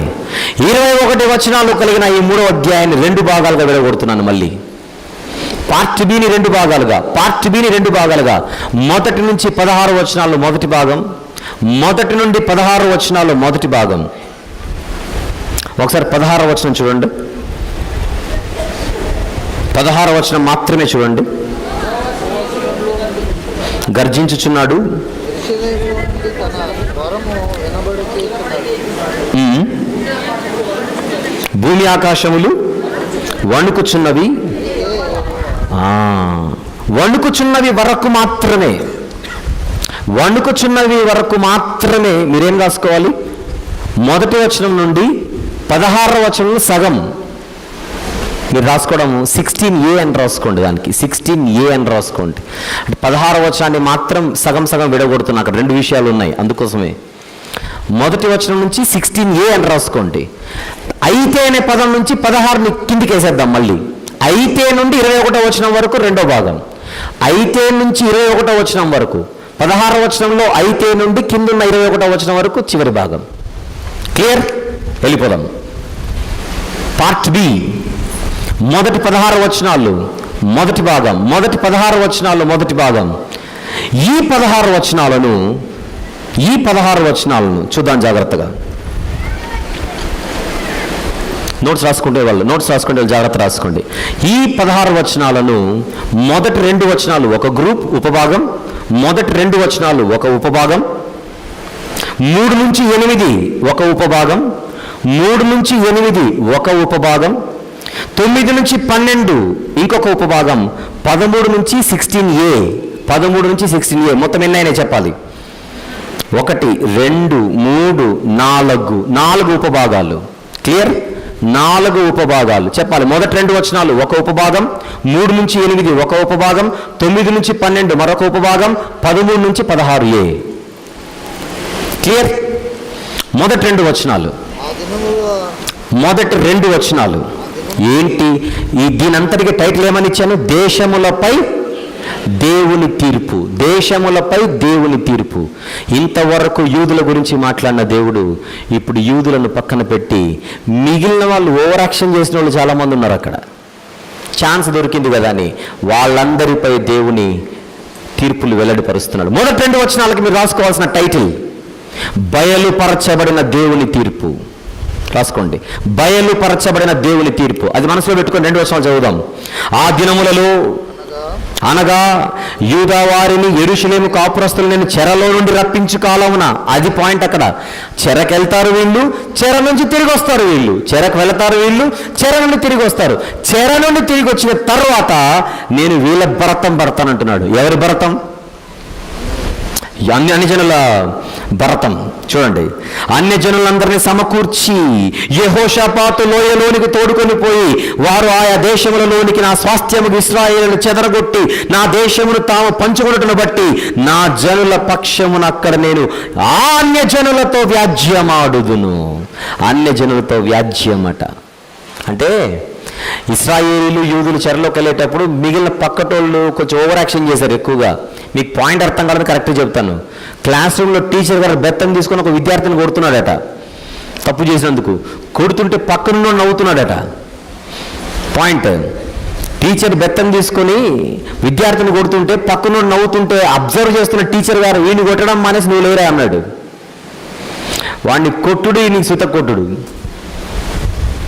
అదే ఇక్కడ జరిగింది. యూదులు చేసిన తప్పును బట్టి వాళ్ళని శిక్షిస్తే పక్కున్నోళ్ళు గంతులేసి పండగ చేసుకున్నారట. వాళ్ళ శిక్ష పూర్తయిన తర్వాత మిమ్మల్ని అందరిని తీసుకొని వస్తా నేను బోన్లోనికి అంటున్నాడు. ఆ బోను పేరే యెహోషాపాతు లోయ. యెహోషాపాతు లోయ అంటే అర్థం ఏంటి? యెహోషాపాతు అంటే అర్థం దేవుడు తీర్పు తీర్చును. ఆ పదానికి మీనింగ్ అది. దేవుడు తీర్పు తీర్చును. The lord judges. అలంకార రూపకంలో యెహోషాపాతు లోయ అన్నాడు. అది స్థలము, అక్కడ అన్నం తీసుకొని వస్తాడని కాదు. యెహోషాపాతు లోయ అంటే నేను తీర్పు తీర్చే స్థలం. ఎవడిని వదలన్నాడు దేవుడు, ఎవడిని వదలను. ఇర్మియా గ్రంథం 30వ అధ్యాయం 3వ వచనం. ఇర్మియా గ్రంథము 30వ అధ్యాయం 3వ వచనం. రాబో దినములలో నేను ఇశ్రాయేలు వారును యూదా వారునకు నా ప్రజలను చెరలో నుంచి విడిపిస్తాను. వారి పితరులకు నేను ఇచ్చిన దేశమును వారు స్వాధీనపరచినట్లు వారిని తిరిగి రప్పిస్తానన్నాడే, అదే యోవేలు గారి గ్రంథంలో ముందే చెప్పబడింది. రాజనములలో అంటే రాబో దినాలు అన్నాడు ఇర్మియా గారు.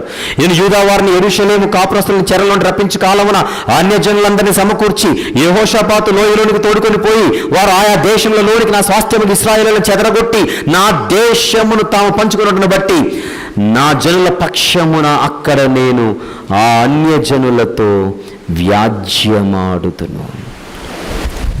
యెషయా గ్రంథం 66:16. యెషయా గ్రంథము 66వ అధ్యాయము 16వ వచనం. అగ్ని చేత తన ఖడ్గము చేత శరీరులందరితో ఆయన వ్యాజ్యమాడును. న్యాయవంతుడు అందరికీ తీర్పు ఒకటే ఇస్తాడు.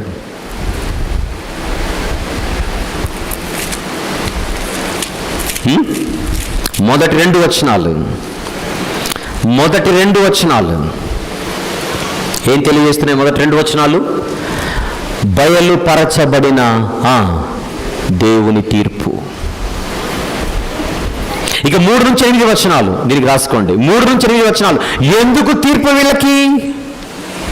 ఆ కారణమే 3-8 రాసుకోండి. తీర్పుకు గల కారణం అని రాసుకోండి. తీర్పుకు గల కారణం ఎక్కడి నుంచి ఎక్కడి వరకు? 3-8. కారణం ఏంటో మీకు ఈజీగా అర్థమైపోతుంది. చూడండి, పద్యభాగం ఏమి లేదు ఇక్కడ.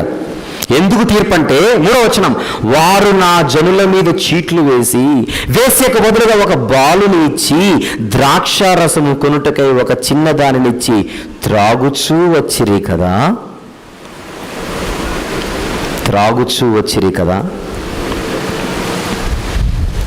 అంటే బలహీనమైపోయిన యూదులను ఇశ్రాయేలును కొంతమంది చెరపట్టుకొని పోయి అమ్ముకున్నారట.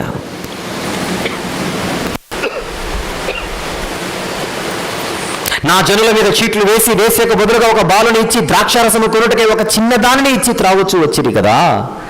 అందులో ఏ పట్టణాలు ఉన్నాయి? తూరు పట్టణమా, సీదోను పట్టణమా, ఫిలిష్తీయ ప్రాంత వాసులారా, మీతో నాకు పనేమి? నేను చేసిన దానికి మీరు నాకు ప్రతీకారము చేయుదురా? మీరు నాకేమైనా చేయుదురా?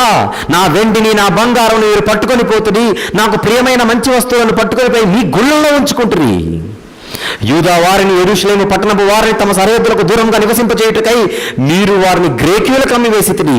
మీరు చేసిన దానిని బహు త్వరగా మీ నెత్తి మీదికి రప్పించేదను. ఇవాళ ఏం చేశారో చెబుతున్నాడు అక్కడ. దేవుని సొమ్ముని తీసుకుని వెళ్ళి వాళ్ళ గుళ్ళల్లో పెట్టుకొని దేవుని ప్రజలను నీచాతినీచంగా వారిని పరిగణించి ట్రీట్ చేసి చాలా అసహ్యంగా ప్రజలతో ప్రవర్తించారట వీళ్ళు, తూరు సీదోనీయులు. అందుకే పక్క పేజీలో నుంచి ఆమోసు గ్రంథం 1వ అధ్యాయము 9వ వచనంలో, ఆమోసు గ్రంథం 1వ అధ్యాయం 9వ వచనంలో యెహోవా సెలవిచ్చినదేమనగా, తూరు 3 సార్లు 4 సార్లు చేసిన దోషములను బట్టి నేను తప్పకుండా దానిని శిక్షింతును. ఫెనీకి అనే ప్రాంతం దగ్గర ఉంటాయి తూరు, మధ్యధరా సముద్రం దగ్గర తూరు సీదోను పట్టణాలు, వ్యాపార కేంద్రాలు. ఆ ప్రాంతాలకి కింది భాగంలో కొంచెం కిందికి వస్తే ఫిలిస్తీ కనపడుతుంది. అదే అంటున్నాడు, తూరు పట్టణమా, సీదోను పట్టణమా, ఫిలిస్తీయ ప్రాంత వాసులారా, ఇంత ఘోరానికి మీరు పాల్పడ్డారు కనుక ఏం చేశారట? ఇంకా యూదా వారిని యెరూషలేము పట్టణపు వారిని 6వ వచనం తమ సరిహద్దులకు దూరంగా నివసింపచేయుటకై మీరు వారిని గ్రేకీయులకు అమ్మివేసితిరి. ఎవడైనా వీక్ అయిపోయారంటే దాడులు చేసే వాళ్ళు ఎక్కువ మంది అవుతారు. యూదులు చెరలోనికి వెళ్ళిపోయినప్పుడు శేషభాగం ఇక్కడ ఉంటారే, యూదులు చెరలోనికి వెళ్ళిపోయిన తర్వాత శేషులు ఇక్కడ ఉంటారే, మిగిలిపోయిన వారు వారిని తీసుకొని వెళ్ళి వీళ్ళు ఇంకొకరికి అమ్మేశారట. ఇదంతా గమనిస్తున్న సర్వశక్తిమంతుడు చెబుతున్నాడు ఈ తీర్పుని, మీరు చేసిన దానిని బహు త్వరగా మీ నెత్తి మీదికి రప్పించదను. ఇదిగో మీరు చేసిన దానిని మీ నెత్తి మీదికి రాజేయుదును. మీరు వారిని అమ్మి పంపివేసిన ఆయా స్థలములలో నుండి నేను వారిని రప్పింతును. ఎక్కడికైతే మీరు పంపించాలో వాళ్ళని తీసుకొని వస్తాను. మీ కుమారులను మీ కుమార్తెలను యూదా వారికి అమ్మివేయుతును. వారు దూరముగా నివసించు జనులైన షెబాయీయులకు వారిని అమ్మివేతురు. యెహోవా సెలవిచ్చిన మాట ఇదే. వాళ్ళకి ఏం చేశారో మీకు అదే చేస్తా నేను. రోజులు బాగున్నాయి అనుకుంటున్నారు కదా, వాళ్ళకున్నాయి మంచి రోజులు, మీకు లేవు. ఇర్మియా గ్రంథం 23:8, ఇర్మియా గ్రంథము 23వ అధ్యాయం 8వ వచనము చూద్దాం ఒక్కసారి. ఉత్తర దేశంలో నుండి నేను వారిని చెదరగొట్టిన దేశములన్నిటిలో నుండి వారిని రప్పించిన యెహోవా నగు నా తోడని ప్రమాణం చేతురు. ఫ్యూచర్లో అందరిని పిలుచుకొని వచ్చేస్తాను, మళ్ళీ అందరిని పిలుచుకొని వచ్చేస్తాను. ఇర్మియా గ్రంథం 6:20 క్షమించండి. ఇర్మియా గ్రంథం 6వ అధ్యాయం 20వ వచనం. షేబా నుండి వచ్చు సాంబ్రాణి నాకేలా, దూరదేశం నుండి వచ్చు మధురమైన చెరుకు నాకేలా, మీ దహన బలులు నాకు ఇష్టమైనవి కావు. షేబా, వారు దూరముగా నివసించి జనులైన షెబాయిలకు వర్ణమే. షేబా అనే దేశం చాలా దూరం ఉంటుంది యూదులకు. మీరు ఎవరెవరిని ఎక్కడెక్కడైతే అమ్మారో మిమ్మల్ని వాళ్ళే రివర్స్లో అమ్ముతారు. ఎక్కడెక్కడో దూరదేశం. షెబాయిలు అంటే దూరదేశస్తులు యూదులకు. మీరేం చేశారో అదే మీ నెత్తి మీదకి వస్తుంది. బైబిల్ దేవుని కాన్సెప్ట్ అదే. నీవు చేసినదే ఉపద గ్రంథంలో నీ నెత్తి మీదికి వచ్చును. ఎదోమీయులతో అదే చెబుతాడు. ఎప్పుడు గుర్తుపెట్టుకోండి, అదే అంటాడు పేతురుతో, కత్తి పట్టుకున్నవాడు కత్తి చేతనే చంపబడతాడు. కత్తి చేతనే చంపబడతాడు. మీరు ఒకరికి మేలు చేయండి, ఆ మేలు ఎప్పుడైనా మీ మీదకి వస్తుంది. ఒకరికి కీడు చేయ తలంచండి, ఆ ఎఫెక్ట్ మీకు ఖచ్చితంగా పడి తీరుతుంది. అందుకే బైబిల్ కొత్త నిబంధనలో మనకున్న సూచన, కీడుకు ప్రతి కీడు ఎవ్వనికి చేయకండి. నిర్నిమిత్తముగా నీ సహోదరుని వ్యర్థుడా అని కూడా అనకు. తన సహోదరుని ద్వేషించువాడు నరహంతకుడు. 3వ ముఖ్య భాగములో పార్ట్ బిలో ఉన్నాం. పార్ట్ బిలో పార్ట్ 1లో ఉన్నాం. అది 1వ వచనం నుంచి 16వ వచనం వరకు. ఆ 1వ వచనం నుంచి 16వ వచనంలో ఉపభాగాలు. మొదటి 2 వచనాలు బయలుపరచబడిన దేవుని తీర్పు అన్యజనులపై, దేశాలపై. 3 నుంచి 8 ఏంటి? ఆ తీర్పుకు గల కారణం. ఎందుకు? యూదులు ఇశ్రాయేలీలు శ్రమల్లో వెళ్ళినప్పుడు వీళ్ళు ఆనందించి గంతులు వేసి పండుగ చేసుకొని వారిని ఇంకా ఇబ్బందిలోనికి త్రోసేశారు. ప్రత్యేకించి యోవేలు గ్రంథంలో ఏ పట్టణాలు కనపడుతున్నాయి? ఏ ప్రాంతాలు? తూరు, సీదోను, ఫిలిస్తీ ప్రాంతాలు. మధ్యధరా సముద్రానికి ఆనుకొని ఉంటాయి ఇవన్నీ కూడా.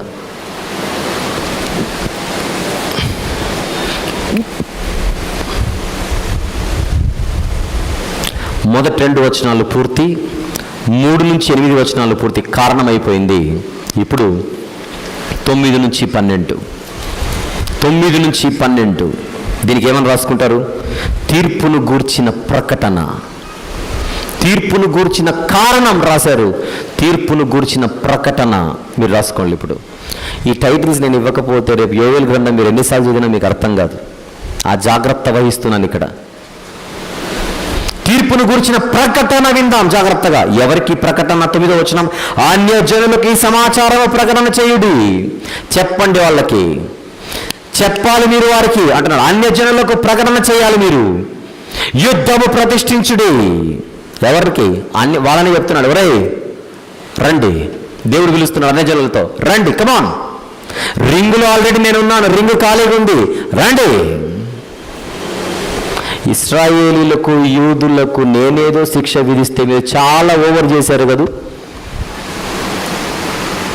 ఉపద్య గ్రంథం చెప్పాను, ఎదోమీల గురించి. చరిత్రలో దేవుని తీర్పులను పాఠం చెప్పాను, మోయాబీల గురించి, అమ్మోనీల గురించి. ఇంకెవరి గురించి చెప్పాను? అమాలేకీల గురించి. వీళ్ళందరూ ఓవర్ యాక్షన్లో నంబర్ 1 క్యాండిడేట్స్. వీళ్ళందరూ కూడా ప్రత్యేకించి మోయాబీలు అనుకున్నారట, యెహోవా కంటే మేము గొప్పవాళ్ళం. ఒక్క మాట చూడండి దయచేసి, మీకు మ్యాటర్ అర్థమవుతుంది ఎందుకు ఇక్కడికి వస్తున్నాము. ఇర్మియా గ్రంథం 48వ అధ్యాయం. ఇర్మియా గ్రంథం 48, 42వ వచనం చూద్దాం ఒక్కసారి. 42. మోయాబు యెహోవా కంటే గొప్పవాడనని అతిశయపడుచున్నాడట. యెహోవా కంటే గొప్పవాడని అనుకుంటున్నాడట మోయాబీలు. తోలు తీయద్దు ఇప్పుడు ఆయన. ఒకప్పుడు ఫరో అన్నాడు, అతని మాట విని వీళ్ళని పంపించడానికి యెహోవా ఎవడు అన్నాడు. ఆ మాటకు ఆయన ఎవరో చూపించారు వాడికి చుక్కలు. ఇప్పుడు మీకు సీన్ చెప్తున్నాను.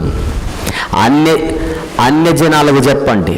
వాళ్ళు మనం అంటుంటారు కదా, అప్పుడు మీరు వెళ్ళి అని చెప్పండి, నేను ఇదే నడిపోటు ఈ సెంటర్లోనే ఉంటాను రేపు మధ్యాహ్నం, రమ్మని చెప్పండి దమ్ముంటే అంటాం కదా మనం అప్పుడప్పుడు. డైలాగ్ అదే ఇది. అంటారా అంటారు అప్పుడప్పుడు. మనల్ని ఎవరైనా రెచ్చగొడితే ఏమంటారు, రేపు సాయంత్రం వాడి ఊరికే వచ్చి వాడి ఊరి సెంటర్లో నిలబడతాను, దమ్ముంటే రమ్మని చెప్పి. ఎంతమంది సింగల్ ఇక్కడ అంటారు మళ్ళీ.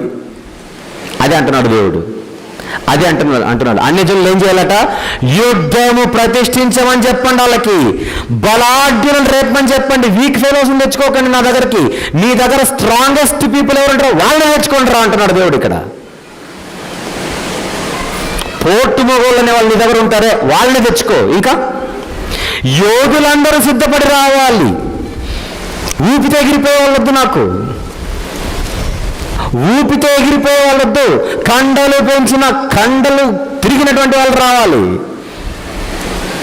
ఇక్కడ నేను సింగిల్ అంటున్నాడు దేవుడు, ఇక్కడ నేను సింగిల్. నెక్స్ట్, ఒరే కర్రలు తెచ్చుకోకండ్రా, మీ దగ్గర కర్రలు, నా మీద కర్రలు తీసుకున్నట్లే వస్తే ఎలా? 10వ వచనం, మీ కర్రలు చెడగొట్టి ఖడ్గాలు చేయండి. కర్రలతో ఏం చేస్తారు? నన్ను ఖడ్గాలు తెచ్చుకోండి, ఫైటింగ్ అప్పుడు సూపర్గా ఉంటుంది. ఇంకా పోట కత్తులు చెడగొట్టి ఈటలు చేసుకోండిరా. మీ దగ్గర స్ట్రాంగెస్ట్ పీపుల్ రావాలి, స్ట్రాంగెస్ట్ వెపన్స్తో రావాలి. ఎందుకు? యుద్ధానికి సిద్ధమయ్యాను నేను ఇక్కడ. కథ మొదలైంది, మీకు కథ మొదలైంది. ఒకవేళ మీరు బలహీనుడు ఎవడని ఉంటే వాడు కూడా నేను బలాఢ్యుని అనుకొని రావాలి నా దగ్గరికి. మంచి కాన్ఫిడెన్స్తోనే రండి, కాన్ఫిడెన్స్ బాగా ఫుల్ ఛార్జింగ్ పెట్టుకొని రండి నా దగ్గరికి. ఛార్జింగ్ లేదు, ఇంటికి వెళ్ళి ఛార్జింగ్ పెట్టుకొని వస్తానని చెప్పకు. వచ్చేటప్పుడు అవసరమైతే జిమ్కి వెళ్ళిరా, 4 రాడ్లు ఎక్కువ ఎత్తేరా. నేను ఎదురు చూస్తుంటా నీ కోసం అంటున్నాడు దేవుడు. రేయ్, ఎదురు చూస్తుంటాను. అదే పక్కన కదా, అంటే మీకు అలా చెబితే కొంచెం కిక్ ఉంటుందని. ఎందుకంటే మూడ్ అదే, విషయం అదే. అలా కాకుండా బలాఢ్యులను రేపుడి, యోధులను సిద్ధపడించండి అంటే ఇదేమైనా అర్థమవుతుందా? అక్కడ టోన్ ఏంది, ఇక్కడ మ్యాటర్ ఏంది? వెళ్దాం ముందుకి. ఇంకేమంటున్నాడు? చుట్టుపట్లను అన్యజనులారా త్వరపడి రండి, లేట్ అయిపోతుంది, ఇక్కడ ఆల్రెడీ నేను రెడీగా ఉన్నాను అంటున్నాడు ఇక్కడ మసాలా. ఇక సమకూడి రండి, ఒకరు వచ్చాం కనుక మేము నిన్ను కొట్లకి పోయామనకండి, అందరు కలిసే రండి మళ్ళీ. క్యా బాత్ హై, క్యా బాత్ హై. దేవుడు అంటున్నాడు, యెహోవా నీ పరాక్రమశాలురని ఇక్కడికి తోడుకొని రాము. అంటే దేవుని దగ్గర కూడా పరాక్రమశాలురు ఉన్నారన్నమాట. నేను నా వాళ్ళని తీసుకొని వస్తాను, మీరు మీ వాళ్ళని తెచ్చుకోండి. నేను నా వాళ్ళని తెస్తాను, మీరు మీ వాళ్ళని తెచ్చుకోండి. బబులోనీయులకు చర్మగీతం రాసేటప్పుడు దేవుడు ఏమంటున్నాడో చూద్దాం. యెషయా గ్రంథం 13, యెషయా గ్రంథము 13వ అధ్యాయం 1-3. ఆమోజు కుమారుడైన యెషయాకు బబులోను గురించి ప్రత్యక్షమైన దేవోక్తి. జనులు ప్రధానుల ద్వారములలో ప్రవేశించుటకు చెట్లు లేని కొండ మీద ధ్వజము నిలబెట్టుడి, ఎలుగెత్తి వారిని పిలుడి, సంజ్ఞ చేయుడి. నాకు ప్రతిష్ఠితులైన వారికి నేను ఆజ్ఞించి ఉన్నాను. నా కోపము తీర్చుకొనవలెనని నా పరాక్రమశాలురను పిలిపించి ఉన్నాను. నా దగ్గర ఒక సైన్యం ఉంది, నా దగ్గర ఒక సైన్యం ఉంది.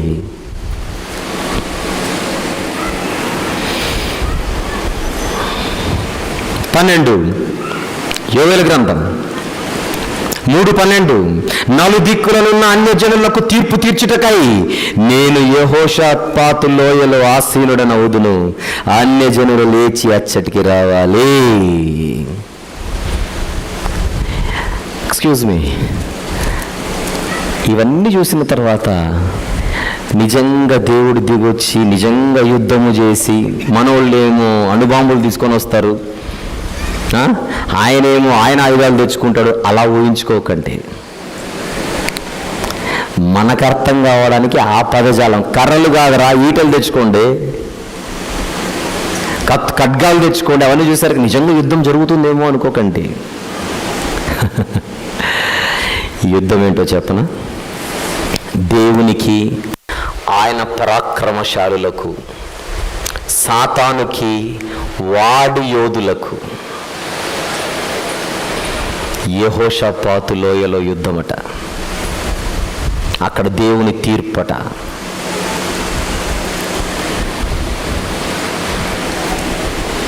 చెప్పనా? దేవుని పరాక్రమశాలులెవరు?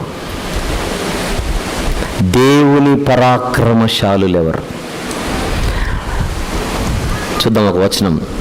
అన్యజనులకు తీర్పు ఎలా జరుగుతుందో చూద్దాం. యెషయా గ్రంథం 2వ అధ్యాయం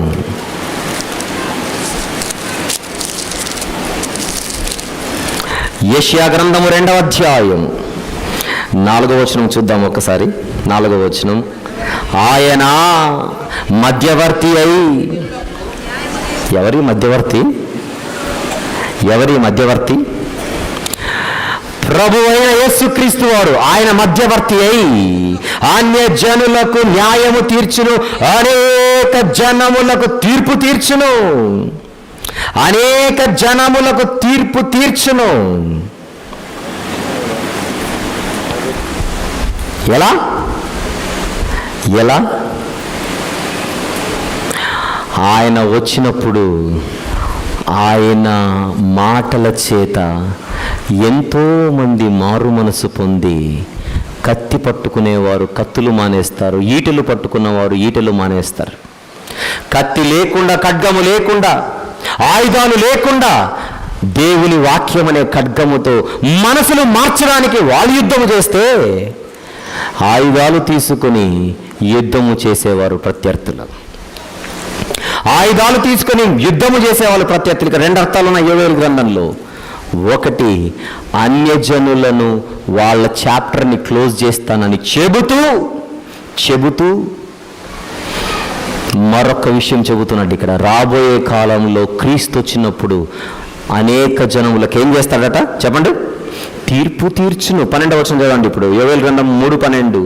నలుదిక్కులనున్న అన్యజనులకు తీర్పు తీర్చుటకై నేను యెహోషాపాతు లోయలో ఆసీనుడగును, అన్యజనులు లేచి అచ్చటికి రావాలెను.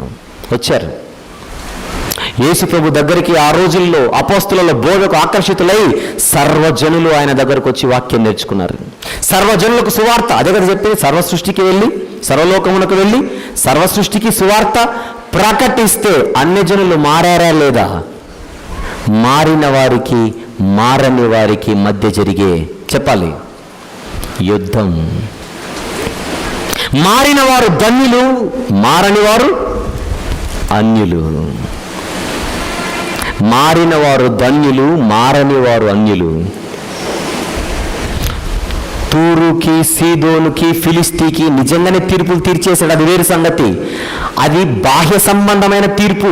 కానీ అంతరంగ సంబంధమైన తీర్పు కూడా అక్కడ ఒకటి ఉందని చెప్తున్నారు. 2 మీరు అర్థం చేసుకోవాలి ఇక్కడ. భౌతికపరమైన తీర్పు, ఆత్మ సంబంధమైన తీర్పు. నలుదిశలలో, నలుదిక్కులు నిన్న అన్యజనులకు తీర్పు తీర్చుటకై నేను యెహోషాపాతు లోయలో ఆసీనుడనవుదును. యెహోషాపాతు లోయ అంటే అర్థం ఏంటి? నేను చెప్పాను యెహోషాపాతు అంటే మీనింగ్ ఏంటి?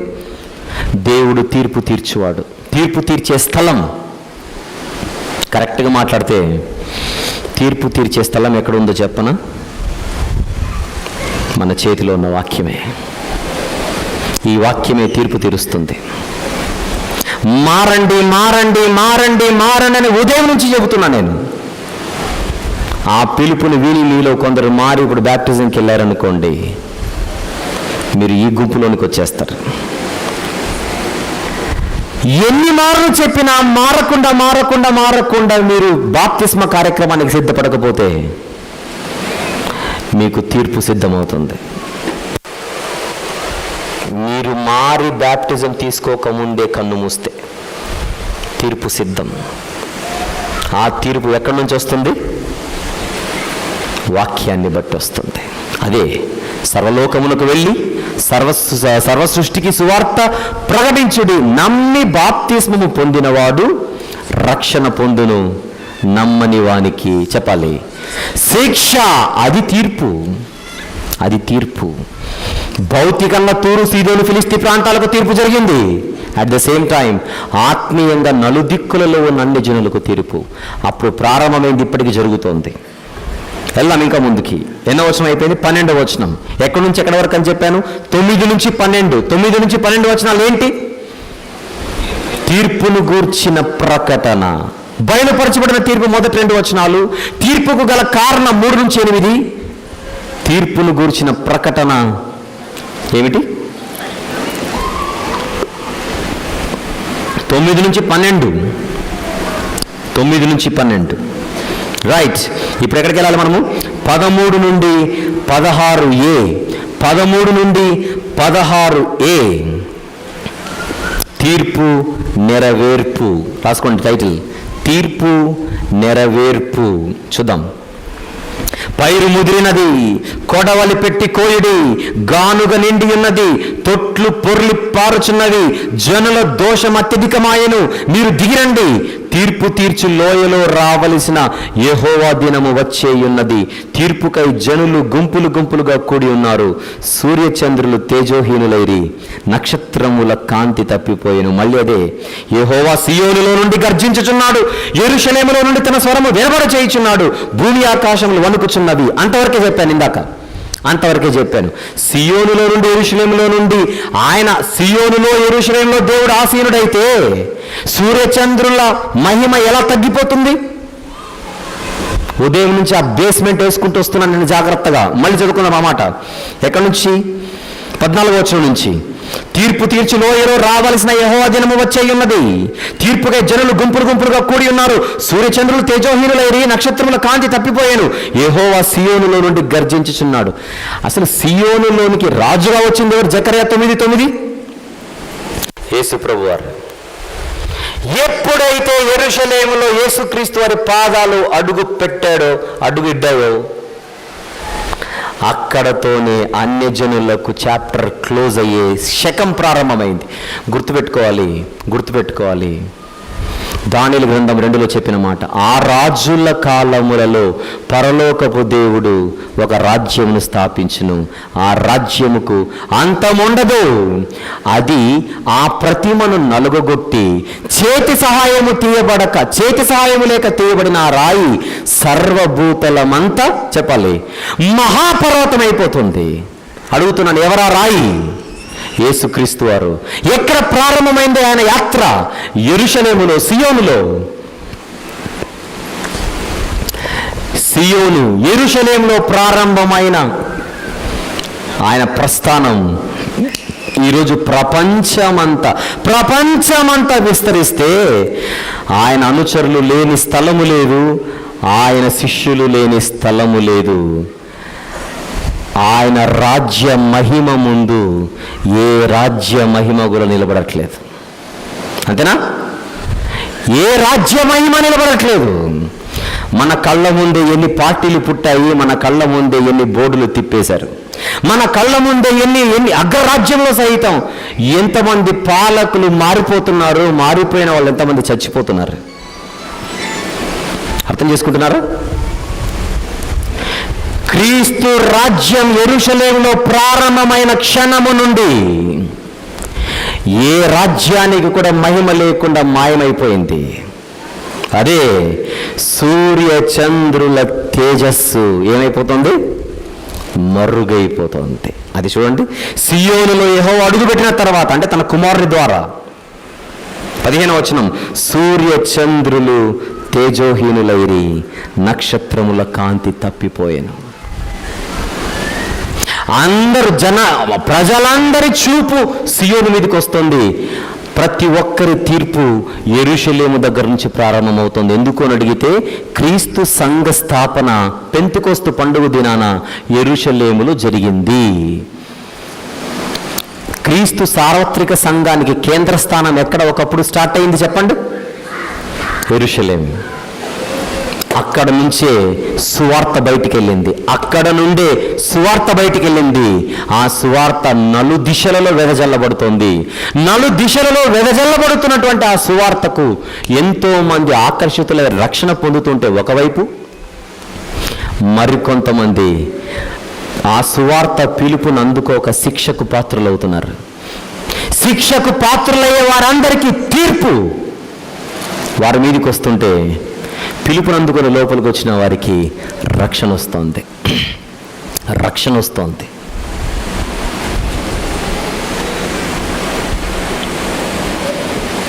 ఈ తేజస్సు ముందు, క్రీస్తు రాజ్య తేజోమహిమ ముందు అన్ని రాజ్యాల మహిమ, అన్ని రాజ్యాల తేజస్సు ఆరిపోతున్నాయి. అన్యజనుల ఏ ప్రభుత్వము కూడా ఈ ప్రభుత్వం ముందు నిలువలేని స్థితిలో. అంతేనా? అది సూర్యచంద్రులు తేజోహీనులైరి, నక్షత్రముల కాంతి తప్పిపోయాను. ఉదయం చెప్పాను, యోసేపు గారి కళ నుంచి మొదలు పెట్టాను. ఇవన్నీ కూడా ఉదయం మిస్ అయిన వాళ్లకు తప్ప మిగిలిన వాళ్ళకి నా భాష చాలా క్లియర్గా అర్థమైపోతుంటుంది. నెక్స్ట్ 16వ వచనం. యెహోవా సీయోనులో నుండి గర్జించుచున్నాడు, యెరూషలేములో నుండి తన స్వరము వినబడి చేయుచున్నాడు, భూమి ఆకాశములు వణుకుచున్నవి. రైట్, అక్కడ వరకు క్లోజ్ చేయండి. అక్కడతో మనకు పార్ట్ బిలో పార్ట్ 1 అయిపోయినట్టు. పార్ట్ బిలో పార్ట్ 1 అయిపోయినట్టు. ఇక చివరి భాగం ఏముంది మనకు? Part below part 2. ఎక్కడి నుంచి ఎక్కడి వరకు? అయితే నుండి 21వ వచనం వరకు. అయితే నుండి 21వ వచనం వరకు. అయితే అనేది ఏ వచనంలో ఉంది? 16లో ఉంది. దీన్ని ఏమని రాసుకోవాలి మీరు? 16b. 16b నుంచి 21వ వచనం వరకు. ఆ 16వ వచనం రెండుగా విడగొట్టుకోవడం చేత ఈ పని మనకు అంతే. ఓకే, దీనిని మీరు రాసుకోవాల్సిన పద్ధతి 16b నుంచి 17 వరకు, 16b నుంచి 17 వరకు ఒక ఉపభాగం. ముగింపులోకి వచ్చేసాం. 16b నుంచి 17 వరకు ఒక ఉపభాగం. 18 మాత్రమే ఒక ఉపభాగం. 18 మాత్రమే ఒక ఉపభాగం. 19 నుంచి 20 వచనములు ఒక ఉపభాగం. 19 నుండి 20 వచనములు ఒక ఉపభాగం. 21 అంతా 21వ వచనం చూడండి. 21వ వచనం చూడండి. అయితే యూదా దేశంలో నివాసం నిత్యముందురు, అదొక్కడొక భాగం. 21a అని రాసుకోండి. తరతరములకు యెరూషలేము నివాసంగా ఉండును యెహోవా సీయోను. అయితే నుంచి నివాసంగా ఉండును. అయితే యూదా దేశంలో నివాసులు నిత్యముందురు, తరతరములకు యెరూషలేము నివాసంగా ఉండును. అక్కడ వరకు రాసుకోండి దయచేసి. 21a చివరి మాట, యెహోవా సీయోనులో నివాసిగా వసించును. అది 21b. అది 21b. మొత్తం కలిపితే 5 భాగాలుగా విడగొట్టాను. చెప్పాలి ఎక్కడి నుంచి ఎక్కడ వరకు. 16b నుంచి 17 వరకు ఒక భాగం. 18 మాత్రమే ఒక భాగం. 19, 20 ఒక భాగం. 21a ఒక భాగం. 21b ఒక భాగం.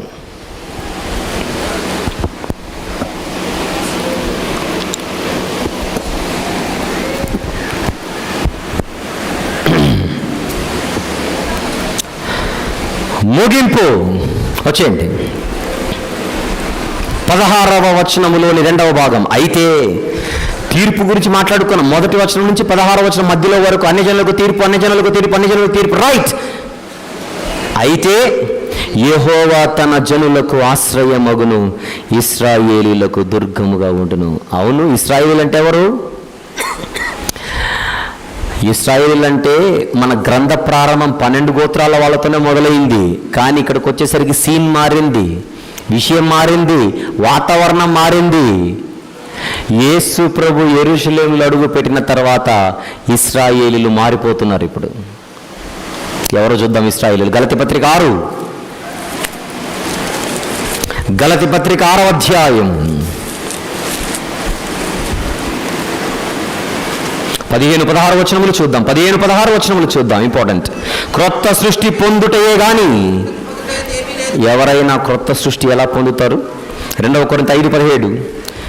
2 కొరింథీ 5:17.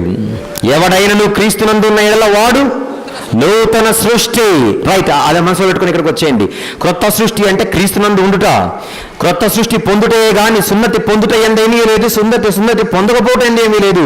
ఈ పద్ధతి చొప్పున నడుచుకుని వారికి అందరికీ అనగా దేవుని ఇశ్రాయేలునకు సమాధానము కృప కలుగునుగాక. అంటే క్రీస్తునందున్న వాడెవరిప్పుడు చెప్పాలి? ఇశ్రాయేలీయుడు. ఇశ్రాయేలీయుడు. ఇశ్రాయేలీయుడు. బ్యాప్టిజం తీసుకున్న వాళ్ళందరూ క్రీస్తులో ఉన్నవారు. మీరు అసలు సిసలు దేవుని ఇశ్రాయేలీయులు. ఆ దేవుని ఇశ్రాయేలీయులకు రండి, యోవేలు గ్రంథం 2. ఆ దేవుని ఇశ్రాయేలీయులకు యోవేలు గ్రంథం 2:16 వచనంలోని 2వ మాట, యెహోవా ఆశ్రయమగును, ఆయన దుర్గముగా ఉండును. అంతేగాని ఆ 12 గోత్రాల వారిని మీరు ఊహించుకోకండి. వాళ్ళు ఇంకా యేసుప్రభుని నమ్ముకోరు. ఇప్పటికీ మెస్సీయని ఇప్పటికీ ఒప్పుకోనని వారికి యెహోవా ఆశ్రయం ఎలా అవుతాడు, ఆయన ఎలా దుర్గం అవుతాడు? మనకే అసలు సిసలు దుర్గం, మనకే అసలు సిసలు ఆశ్రయం. ఎందుకంటే మనమే అసలు సిసలు ఇశ్రాయేలీలం కనుక. అబ్రహాము పిల్లలం అంటే మనం, వాళ్ళు కాదు. రక్తాన్ని బట్టి వాళ్ళు, విశ్వాసమును బట్టి మనం. ఎవరి సంఖ్య ఎక్కువ, మనదా వాళ్ళదా? వద్దన్నా మనదే. మేము 100ల్లో ఉన్నామంటారా వాళ్ళు? వేలల్లో ఉన్నామంటాం మనం. మేము వేలల్లో ఉన్నామంటారా? లక్షల్లో ఉన్నామంటాం మనం. లక్షలు ఎత్తుకొని వస్తే కోట్లు చూపించి నోరు మీ అంటాం అంతే.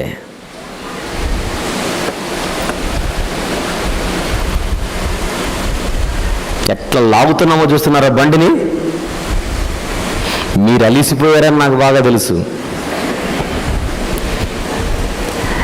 వింటున్న మీరే అలిసిపోతే చెబుతున్న నా పరిస్థితి ఎలా ఉండాలి? ఛార్జింగ్ తగ్గట్లేదు ఇక్కడ. అప్పుడప్పుడు లైట్లు ఆఫ్ అయ్యాయి కానీ ఇక్కడ పవర్ ఆఫ్ అవ్వట్లా. కథ సమాప్తం చేయాలిగా, రైట్? ఇశ్రాయేలీయులకు యెహోవా ఆశ్రయమగును, ఇశ్రాయేలుకు దుర్గముగా ఉండును.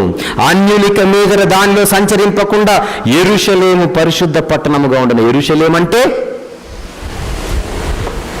మళ్ళీ ఇప్పుడు మారిపోతుంది. ముగింపుకు వచ్చేసరికి యెరూషలేం మారుతోంది. యెరూషలేం అంటే మీరు మళ్ళీ అక్కడ యూదయ దేశంలో ఉన్న యెరూషలేం ఊహించుకోకండి.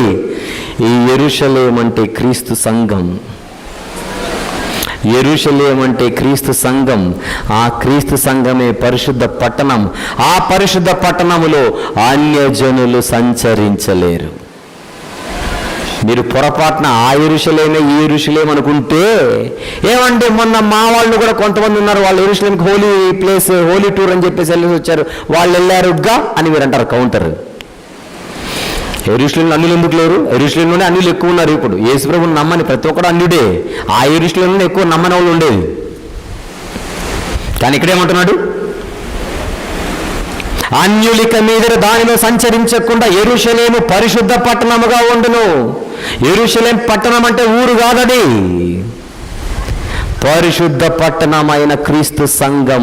ఆ క్రీస్తు సంఘములో అన్యులు సంచరించలేరు, అన్యులు ఉండలేరు, అన్యులకు చోటు లేరు. ఎవరు అన్యుడు, ఎవరు ధన్యుడు? బాప్తిస్మము తీసుకున్నవాడు ధన్యుడు. మేమింకా 3 నెలల నుండి ముహూర్తం అనుకునేటోళ్ళందరూ అన్యులు. ఇంకా 10 నిమిషాలు మాత్రమే నీ ఎదురు ఉంది అవకాశం. వస్తావా పరిశుద్ధ పట్టణంలోనికి? వస్తావా యెరూషలేములోనికి? ఇక్కడికి వస్తే యెహోవా నీకు ఆశ్రయం అవుతాడు. ఇక్కడికి వస్తే ఆయన నీకు దుర్గం అవుతాడు. వద్దు అంటావా? యుద్ధానికి సిద్ధం కామరి. దమ్ముందా ఆయన ఎదుర్కోవడానికి? వెళ్ళి ఒకసారి వెయిట్ చెక్ చేసుకో, తర్వాత వచ్చి చెప్పు. అన్యులిక మీద దానిలో సంచరింపకుండా యెరూషలేము పరిశుద్ధ పట్టణముగా ఉండును. నీ దేవుడైన యెహోవాను నేనే, నాకు ప్రతిష్ఠితమగు సియోను పర్వతమందు నివసించుచున్నానని మీరు తెలుసుకుందురు. దేవుని నివాసం ఎక్కడుందట ఇప్పుడు? సియోను పర్వతం. ఈ సియోను పర్వతం అంటే మళ్ళీ ఏదో అనుకోకండి, అది క్రీస్తు సంఘమే. దేవుని నివాసం క్రీస్తు సంఘములో ఉంది. క్రీస్తు సంఘములో ఉంది. ఆ దినమందు పర్వతములలో నుండి ఏం చదువుకున్నాం? 16-17 అయిపోయింది. 16-17కి ఏమని రాసుకున్నారు? ఇశ్రాయేలీయులకు భద్రత అని రాసుకోండి. 16-17 16b నుంచి 17 వరకు. ఇశ్రాయేలీయులు అంటే ఎవరు? మళ్ళీ మనమే. క్రీస్తు సంఘములో ఉంటే మనకొచ్చే ప్రయోజనం ఏంటి చెప్పండి? ఇక 16-17 చదివిన తర్వాత భద్రత. ఏమిటా భద్రత? దేవుడే మనకు ఆశ్రయం, దేవుడే మనకు దుర్గం. దేవుడైన పక్షమైన వీరోదేవుడు. అదే చెబుతున్నాను, భద్రత కావాలంటే లోనికి రా. 17వ వచనం. నెక్స్ట్ 18. లోనికి వచ్చినట్టు కొన్ని ఆశీర్వాదాలు చూద్దాం. ఆ దినమందు పర్వతములలో నుండి క్రొత్త ద్రాక్షారసము పారును, కొండలలో నుండి పాలు ప్రవహించును, యూదా నదులన్నిటిలో నీళ్లు పారును, నీటి ఊట యెహోవా మందిరములో నుండి ఉబికి పారి షిత్తీము లోయను తడుపును. చూస్తుంటే అంత వాళ్ళ గురించి చెబుతున్నట్టే ఉంది, కానీ మ్యాటర్ అంతా మనదది. ఆ దినమందు పర్వతములలో నుండి క్రొత్త ద్రాక్షారసం, కొండలలో నుండి పాలు. క్రొత్త ద్రాక్షారసం ఏంటి, పాలు ఏంటి? ఒకసారి కొంతమంది చెప్తుంటారు, ఏమండి ప్రభులోనికి రాకముందు నేను కాదండి, అసలు అప్పుడు నేనే వేరు, నా పరిస్థితి వేరు, నా బతుకు వేరు, నా తాగుడు వేరు, నా తిరుగుడు వేరు, నా మాటలు వేరు. అది నీ పాత బతుకా? ఆ పాత బతుకే పాత ద్రాక్షారసం. మళ్ళీ ఇప్పుడేంటి పరిస్థితి? మారిపోయానంటే. ఒక మాట ఉంటే, ఎవడైనా ఒక మాట అంటే లేపొచ్చే చరిత్ర నాది. ఇప్పుడు ఎవడైనా లేపుతానన్నా నీ ఇష్టం బాబు అంటున్నాను. ఏ క్యా హై? కొత్త ద్రాక్షారసము హై. విషము కక్కే నీవు ఈరోజు పాల వంటి హృదయంతో బతుకుతున్నావు. ఎంత భాగ్యం, ఎంత ధన్యత, ఎంత అమోఘం. యూదా నదులన్నిటిలో నీళ్లు పారును, నీటి ఊట యెహోవా మందిరంలో నుండి ఊపికి పారి షిత్తీము లోయను తడుపును. మొత్తం మందిరంలో నుంచి బయటికి వెళ్ళిపోయి అన్ని చోట్లకు పారుతుంది. క్రీస్తు మందిరములో పాలిభాగస్తుడైన వాడు సువార్త అనే వాక్యం అనే పాలను తీసుకొని వెళ్ళి బయటికి వెళితే, చెబుతున్నాను, సంఘం మందిరం, ఆ మందిరంలో నుండి ఒక సేవకుడు, సువార్తికుల బృందం వాక్యం అనే పాలను తీసుకొని బయటికి వెళ్ళి వాళ్ళు వెదజల్లితే ఆ పాలు అన్ని చోట్ల ప్రవహిస్తూ ఉంటాయి. మీరు ఎలా వచ్చారండి వాక్యం వినడానికి ఇక్కడికి అని ఎవరైనా అడిగితే, నేనండి మొన్న మా ఊరిలో ఒక మీటింగ్ జరిగిందండి, ఈ ఊరోళ్ళు వచ్చి పెట్టారు, ఈ ఊరోళ్ళు వచ్చి మా ఊరిలో మీటింగ్ పెడితే మీ ఊరిలో మీటింగ్ ఉందని మా ఊరిలో వాళ్ళకి తెలిసి మమ్మల్ని పంపించారు. ఇంతుంది ఆధార్ కార్డు లింక్. అంటే ఈ ఊరిలో ఉన్న పాలు మీ ఊరికి ప్రాకాయి అన్నమాట, ప్రవహించాయన్నమాట. యెరూషలేములో ప్రారంభమైన నీటి ఊట ఒకప్పుడు ఈరోజు ప్రపంచమంతా పారుతూ ఉన్నాయి. సువార్త అనే పాలు, వాక్యం అనే పాలు. ఇంకా 18వ వచనం, అది 18వ వచనం అని చదువుకుంది. ఇప్పుడు 18వ వచనం, ఆశీర్వాదం. ఇశ్రాయేలీయులకు దేవుని ఆశీర్వాదాలు. అవును, మన హృదయం మారిపోతుంది, మన తత్వం మారిపోతుంది, మన పరిస్థితి మారిపోతుంది. అది ఆశీర్వాదం కాకపోతే ఇంకేంటి? నెక్స్ట్ 19వ వచనములు. మీరు ఇంతకుముందు 18 రాసుకోండి. ఇశ్రాయేలీయులకు దేవుని ఆశీర్వాదాలు. నూతన హృదయం అనుగ్రహించడమే ఆశీర్వాదం, నూతన జీవితం అనుగ్రహించడమే ఆశీర్వాదం, నూతన సృష్టిని అనుగ్రహించడమే ఆశీర్వాదం. 19 నుంచి 20 వచనం. ఐగుప్తీయులను ఎదోమీయులను యూదా వారి మీద బలాత్కారము చేసి తమ దేశములలో నిర్దోషులకు వారికి ప్రాణహాని కలుగజేసిరు కనుక ఐగుప్తు దేశము పాడగును, ఎదోము దేశము నిర్జనమైన ఎడారిగా ఉండును.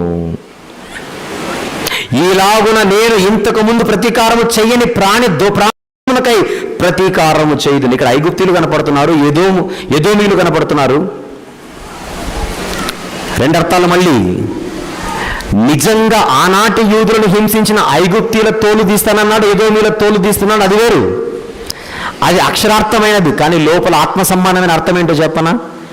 దేవుని ఇశ్రాయేలును ఎవరైనా కూడా గెలికితే ఆయన కంటి గుడ్డులో వేలు పెట్టినట్టు. అర్థం చేసుకోండి. అవిధేయులైన యూదులను టచ్ చేస్తేనే నిన్ను సహించనన్న ఆయన ఆ రోజుల్లో మన పాపాలు ఆయన కుమారుని రక్తంలో కడుక్కొని ఆయన కుమారుని సంఘములోనికి వచ్చిన తర్వాత మనల్ని ఎవడైనా గోకితే ఆయన నిద్రలేపినట్టు. ఇక్కడ ఇంకా పెద్ద జోక్ ఏంటంటే, నిద్రపోతున్న సింహాన్ని లేపితేనే ప్రాబ్లం అట. మొన్న ఎవరు అంటే విన్నాను, నిద్రపోతున్న సింహాన్ని లేపితేనే ప్రాబ్లం అట. కొనకక నిద్రపోకుండా గెలికితే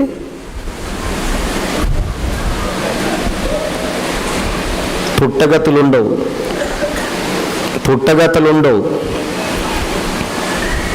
మీరు ఇక్కడ ఇద్దరిని చూడండి, పైకి మాత్రమే వీళ్ళు, లోపలంతా మన గురించిది. అందుకే ఎప్పుడు గుర్తుపెట్టుకోవాలి, దేవుని పిల్లల జోలికి రాకూడదు. విడిచిపెట్టడు దేవుడు. ఎవరికట? యూదా వారి మీద బలాత్కారము చేశారు వీళ్ళు. అందుకే నేను దిగుతున్నాను రంగములోనికి. అసలు యూదుల మనం, అసలు ఇశ్రాయేలీల మనం, రెండు అర్థం చేసుకోవాలి. వాళ్ళకు లిటరల్గా వాళ్ళకు ఉంది, అసలు సంగతి మనకు కూడా ఉంది. అసలు సంగతి మనకు ఉంది. రాసుకోండి, 19వ వచనములు. ఇశ్రాయేలీలకు శత్రువులు వారి పరిస్థితి. ఇశ్రాయేలీల శత్రువులకు పరిస్థితి. ఆనాటి ఇశ్రాయేలీలకు శత్రువులు ఎవరైతే ఉన్నారో వాళ్ళనే దేవుడు వదలకపోతే, ఒరిజినల్ ఇశ్రాయేలీలం మనం, విశ్వాస సంబంధులైన ఇశ్రాయేలీలం మనం. మనల్ని ఎవరైనా పట్టించుకొని అభ్యంతరపరచి మన కార్యాలకు అడ్డు తగిలితే ఆయన ఎందుకు ఊరుకుంటాడు? కొద్ది కాలం మాత్రమే ఐగుప్తీయులది విజయం, కొద్ది కాలం మాత్రమే ఎదోమీయులది విజయం, అంతిమ విజయం మాత్రం దేవుని పిల్లలైన అసలైన ఇశ్రాయేలీలదే. అది సత్యం అక్కడ. ఏం రాసుకున్నారు దానికి టైటిల్? ఇశ్రాయేలీల శత్రువులకు పరిస్థితులు ఎలా ఉంటాయో రాసుకుంటున్నారు మీరు. Next 21a. అయితే యూదా దేశములో నివాసులు నిత్యము ఉంటారట. ఎక్కడ? యూదా దేశంలో. యూదా దేశం అంటే ఫ్లైట్లో ఎక్కెళ్తే అక్కడ వచ్చేదా? ఇక్కడ ఫ్లైట్ ఎక్కితే శంషాబాదులో అక్కడ దిగేదా? అది అప్పటికే యూదా అని చూపించాడు. క్రీస్తు సంఘంలో ఉన్నవాడు నిత్యము ఉంటాడు. క్రీస్తు సంఘంలో ఉన్నవాడు పరలోకానికి వెళతాడు. పరలోకానికి వెళ్ళినవాడు నిత్య జీవాన్ని సంపాదిస్తాడు. నిత్య జీవాన్ని సంపాదించిన వాడు నిత్యము ఉంటాడు.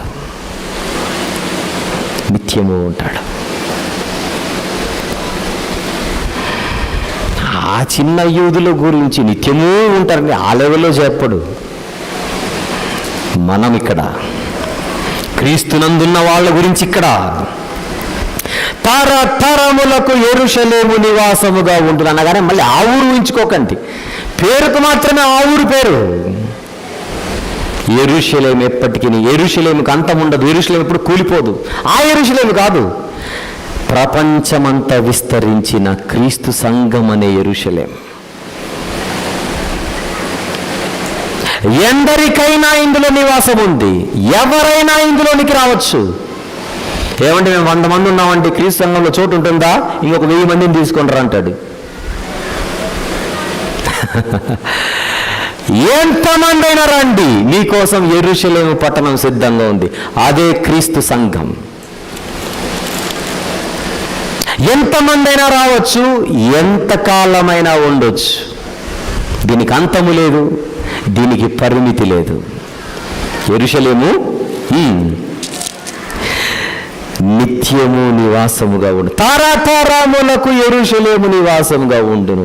నేను క్రీస్తు సంఘంలో ఉన్నాను, మా నాన్న కూడా క్రీస్తు సంఘంలో ఉన్నాడు, నా కొడుకు క్రీస్తు సంఘంలో ఉన్నాడు, నా మనవడు క్రీస్తు సంఘంలో ఉన్నాడు. మనవడు అంటే ఉన్నాడు అనుకున్నాడు. మళ్ళీ చెప్తున్నాను జనగా, తరతరములు అంటే చెప్తున్నా నేను.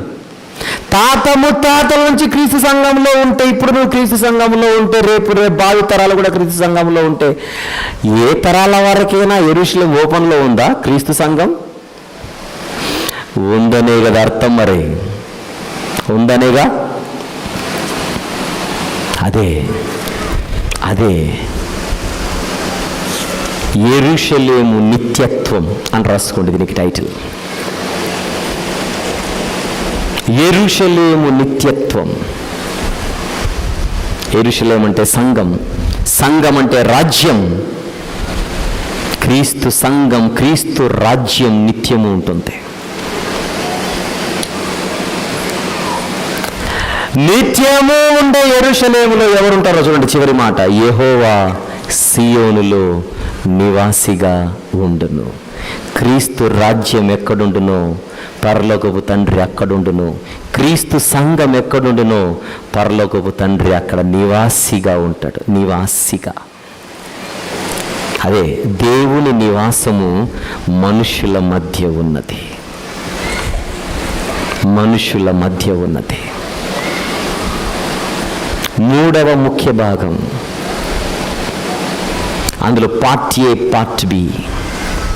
పార్ట్ ఏ 2వ అధ్యాయము 28వ వచనం నుంచి 32వ వచనం వరకు పూర్తి చేసుకున్నాం. ఆత్మ కుమ్మరింపు. దానికి అదే టైటిల్ రాసుకోండి, ఆత్మ కుమ్మరింపు అని రాసుకోండి. పార్ట్ ఏకి ఆత్మ కుమ్మరింపు అని రాసుకోండి. నెక్స్ట్ పార్ట్ బి, దేశములపై దేవుని తీర్పు. ఆ పార్ట్ బిలో 2 భాగాలు, పార్ట్ 1, పార్ట్ 2. ఆ పార్ట్ 1లో మొదటి 2 వచనాలు ఒక ఉపభాగం, 3 నుంచి 8 వచనాలు ఒక ఉపభాగం, 9 నుంచి 12 ఒక ఉపభాగం, 13 నుంచి 16 ఏ ఉపభాగం ముగించుకొని పార్ట్ 2లోనికి వచ్చాం. పార్ట్ 2లో 16b నుంచి 17 ఒక ఉపభాగం, 18 మాత్రమే ఒక ఉపభాగం, 19, 20 వచనంలో ఒక ఉపభాగం, 21లో మళ్ళీ 2 ఉపభాగాలు.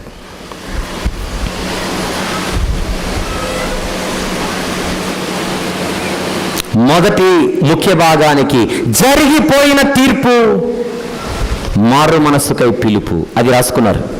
2వ భాగానికి, ముఖ్య భాగానికి రాబోయే తీర్పు, మారు మనస్సుకై పిలుపు. మరి మూడవ ముఖ్య భాగానికి మొత్తానికి కలిపి యెహోవా దినము వెల్లడి అని రాసుకోండి. మొత్తం పార్ట్ ఏకి పార్ట్ బికి కలిపి యెహోవా దినము వెల్లడి.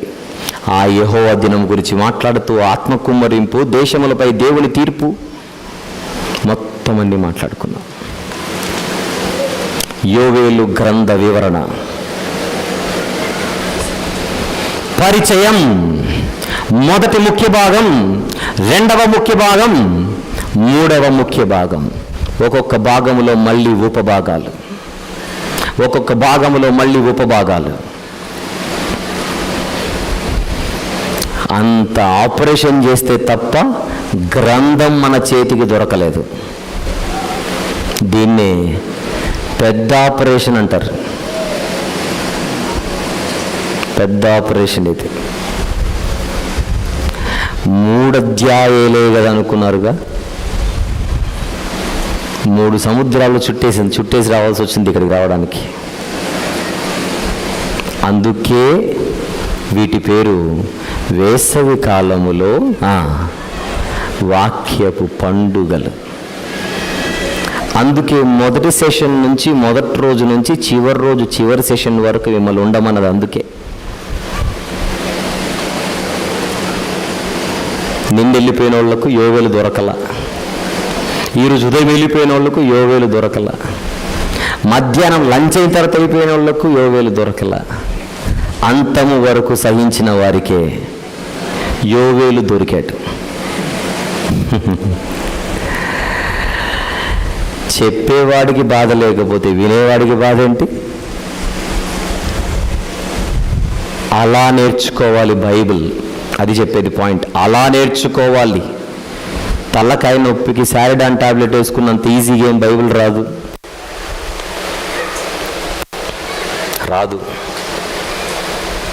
కష్టపడాలి, ఎన్నో కోణాలలో చదవాలి.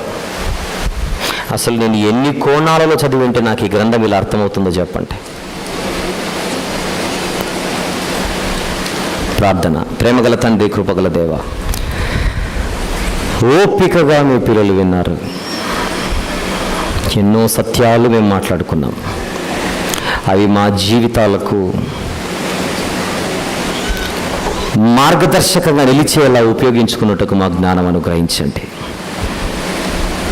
పిలుపునిచ్చారు ఆ రోజు, మీరు ఈరోజు ఇస్తున్నారు. అందుకున్న వారు ఎంతమంది ఉన్నారో మాకు తెలియదు. అందుకొనక ఇంకా నిర్లక్ష్యంగా ఉన్న వారిని మేలుకొల్పండి తండ్రి. జరగబోతున్న బాప్తిస్మ కార్యక్రమాలను దీవించండి. రాత్రి వేళ చివరి సభను ఆశీర్వదించండి. యేసు ప్రభు వారి పుణ్యనామములు ప్రార్థన సమర్పిస్తున్నాను తండ్రి. ఆమెన్.